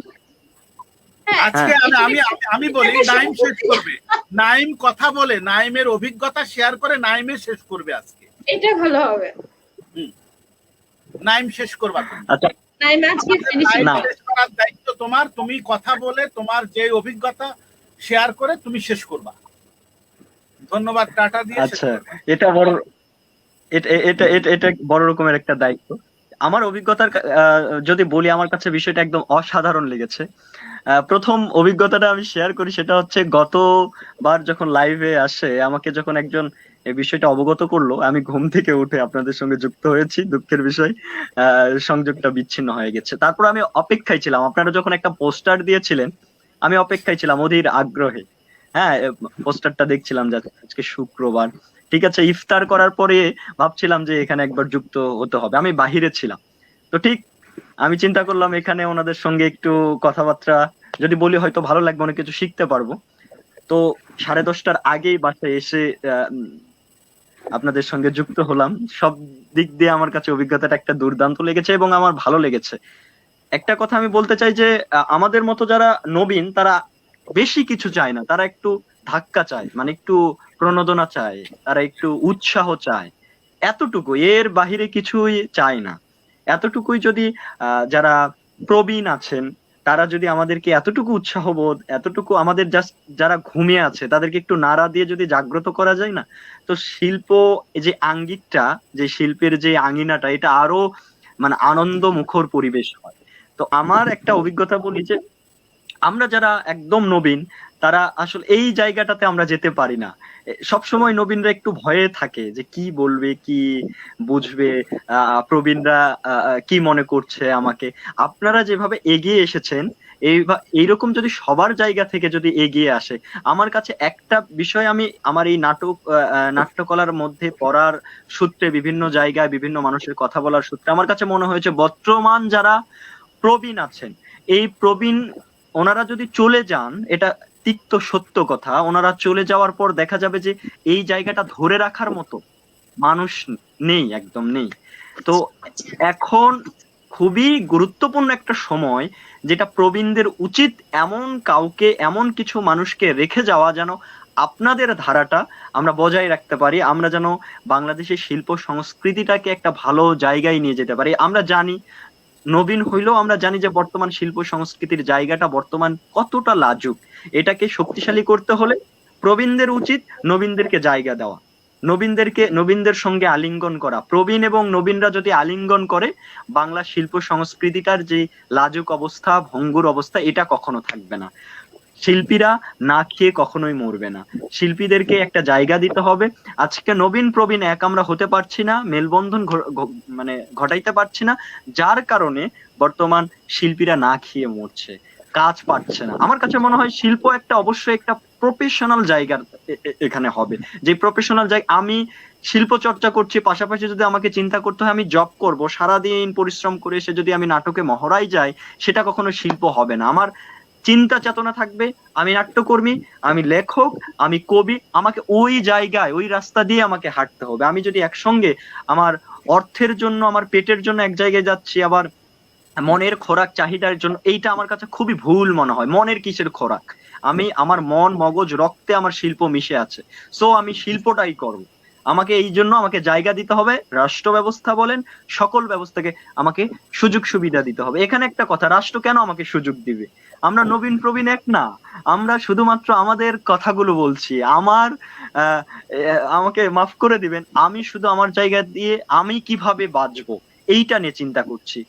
আমি একটা সুন্দর একটা ফটোগ্রাফি দেখেছিলাম, যে বাহিরের কান্ট্রিগুলোতে হয় কি, উপরে যারা আছেন নিচেদেরকে হাত ধরে টেনে ওঠান, আর বাংলাদেশে হয় কে কাকে ধরে ফেলে দিতে পারে। এইরকম হলে তো আমরা না খেয়ে মরবো, কয়েকদিন পর শিল্পীদের দুর্ভিক্ষ দেখা যাবে। এই আমার কাছে মনে হচ্ছে এটা দুর্দান্ত একটা ভয়ঙ্কর পরিস্থিতির মধ্য দিয়ে আছে। এখন নবীন প্রবীণকে এক হতে হবে, এই সুবর্ণ সুযোগ। এই সময় যদি নবীন প্রবীণ এক না হয়, শিল্প কখনো প্রফেশনাল জায়গায় যাবে না, শিল্পীরা না খেয়ে মরবে, তখন শিল্প সৃষ্টি হবে না। কিভাবে শিল্প সৃষ্টি হবে? আমি বিসিএস এর প্রিপারেশন নিব না আমি শিল্প চর্চা করব? আমাকে ভাবতে হচ্ছে, আমার পরিবারে আমার বাবা মা আমাকে ইউনিভার্সিটিতে পাঠিয়েছে লেখাপড়া করে, বাবা তুমি কিছু উপার্জন করো, কিন্তু আমার মন মগজে খেলা করে শিল্প শিল্প।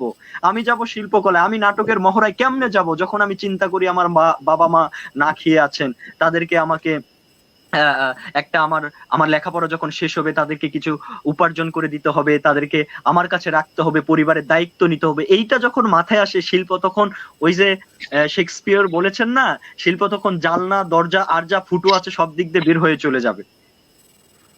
সুতরাং আমার কাছে মনে হয় এইটার জন্য রাষ্ট্র তখন আমাদের দিকে সুনজর দিবে যখন আমরা এক হতে পারবো। বাংলাদেশে আহামরি বেশি শিল্পী নাই, কয়েকটা শিল্পী, একদম সবাই এতটুকু ঘরে আছি আমরা, সবার মধ্যে একটু মিলবন্ধন ঘটালেই তবে রাষ্ট্র আমাদের দিকে তাকিয়ে থাকবে, আমাদের হাত ধরে রাষ্ট্র উঠাবে, আমাদেরকে অনেক সুযোগ সুবিধা দিবে, আমরা একটা ভালো জায়গায় যেতে পারবো।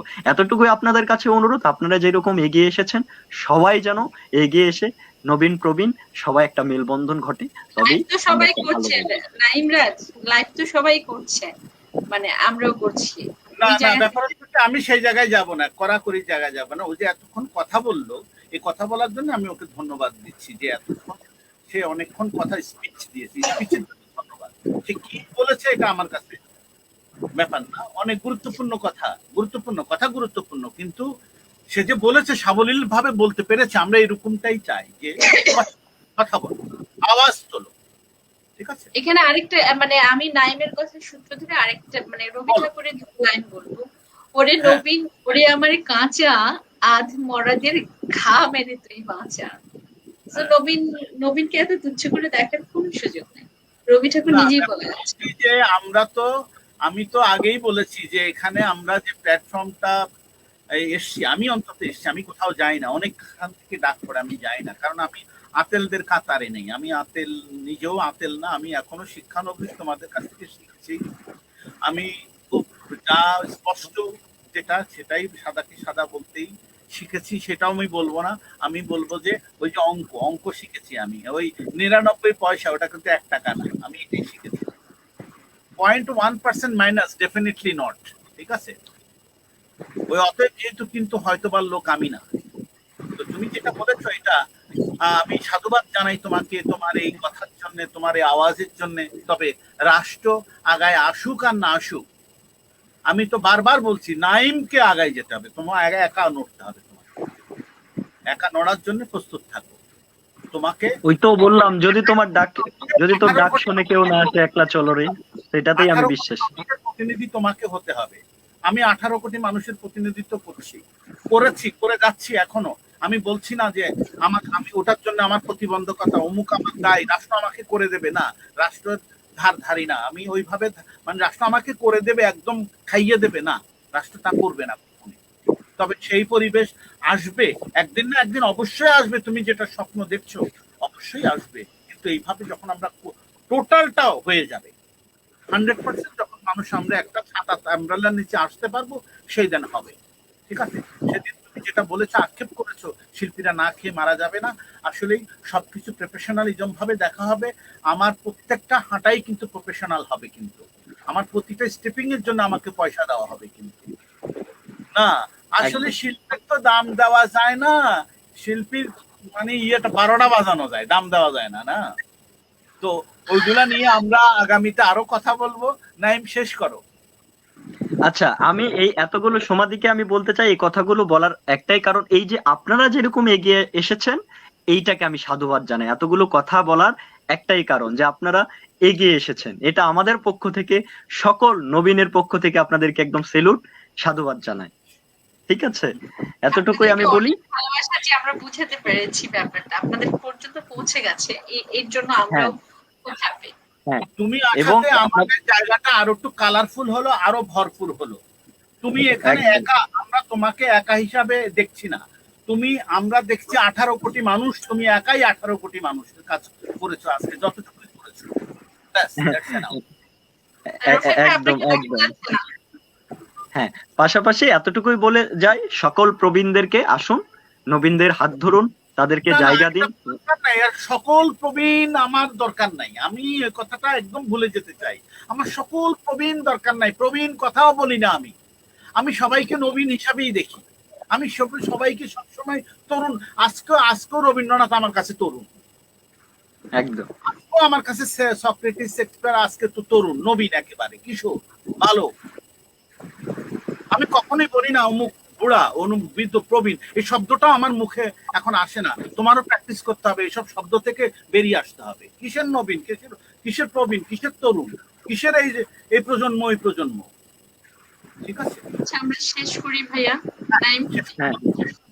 হ্যাঁ, আগামী ঠিক আছে, কথা বলবো, অসুবিধা নাই, আমরা আড্ডা মারবো, আড্ডা হবো, গান স্টুডিওতে থাকবো, একবারে বের হয়ে যাবো না, বিদায়টা নিয়ে নাও।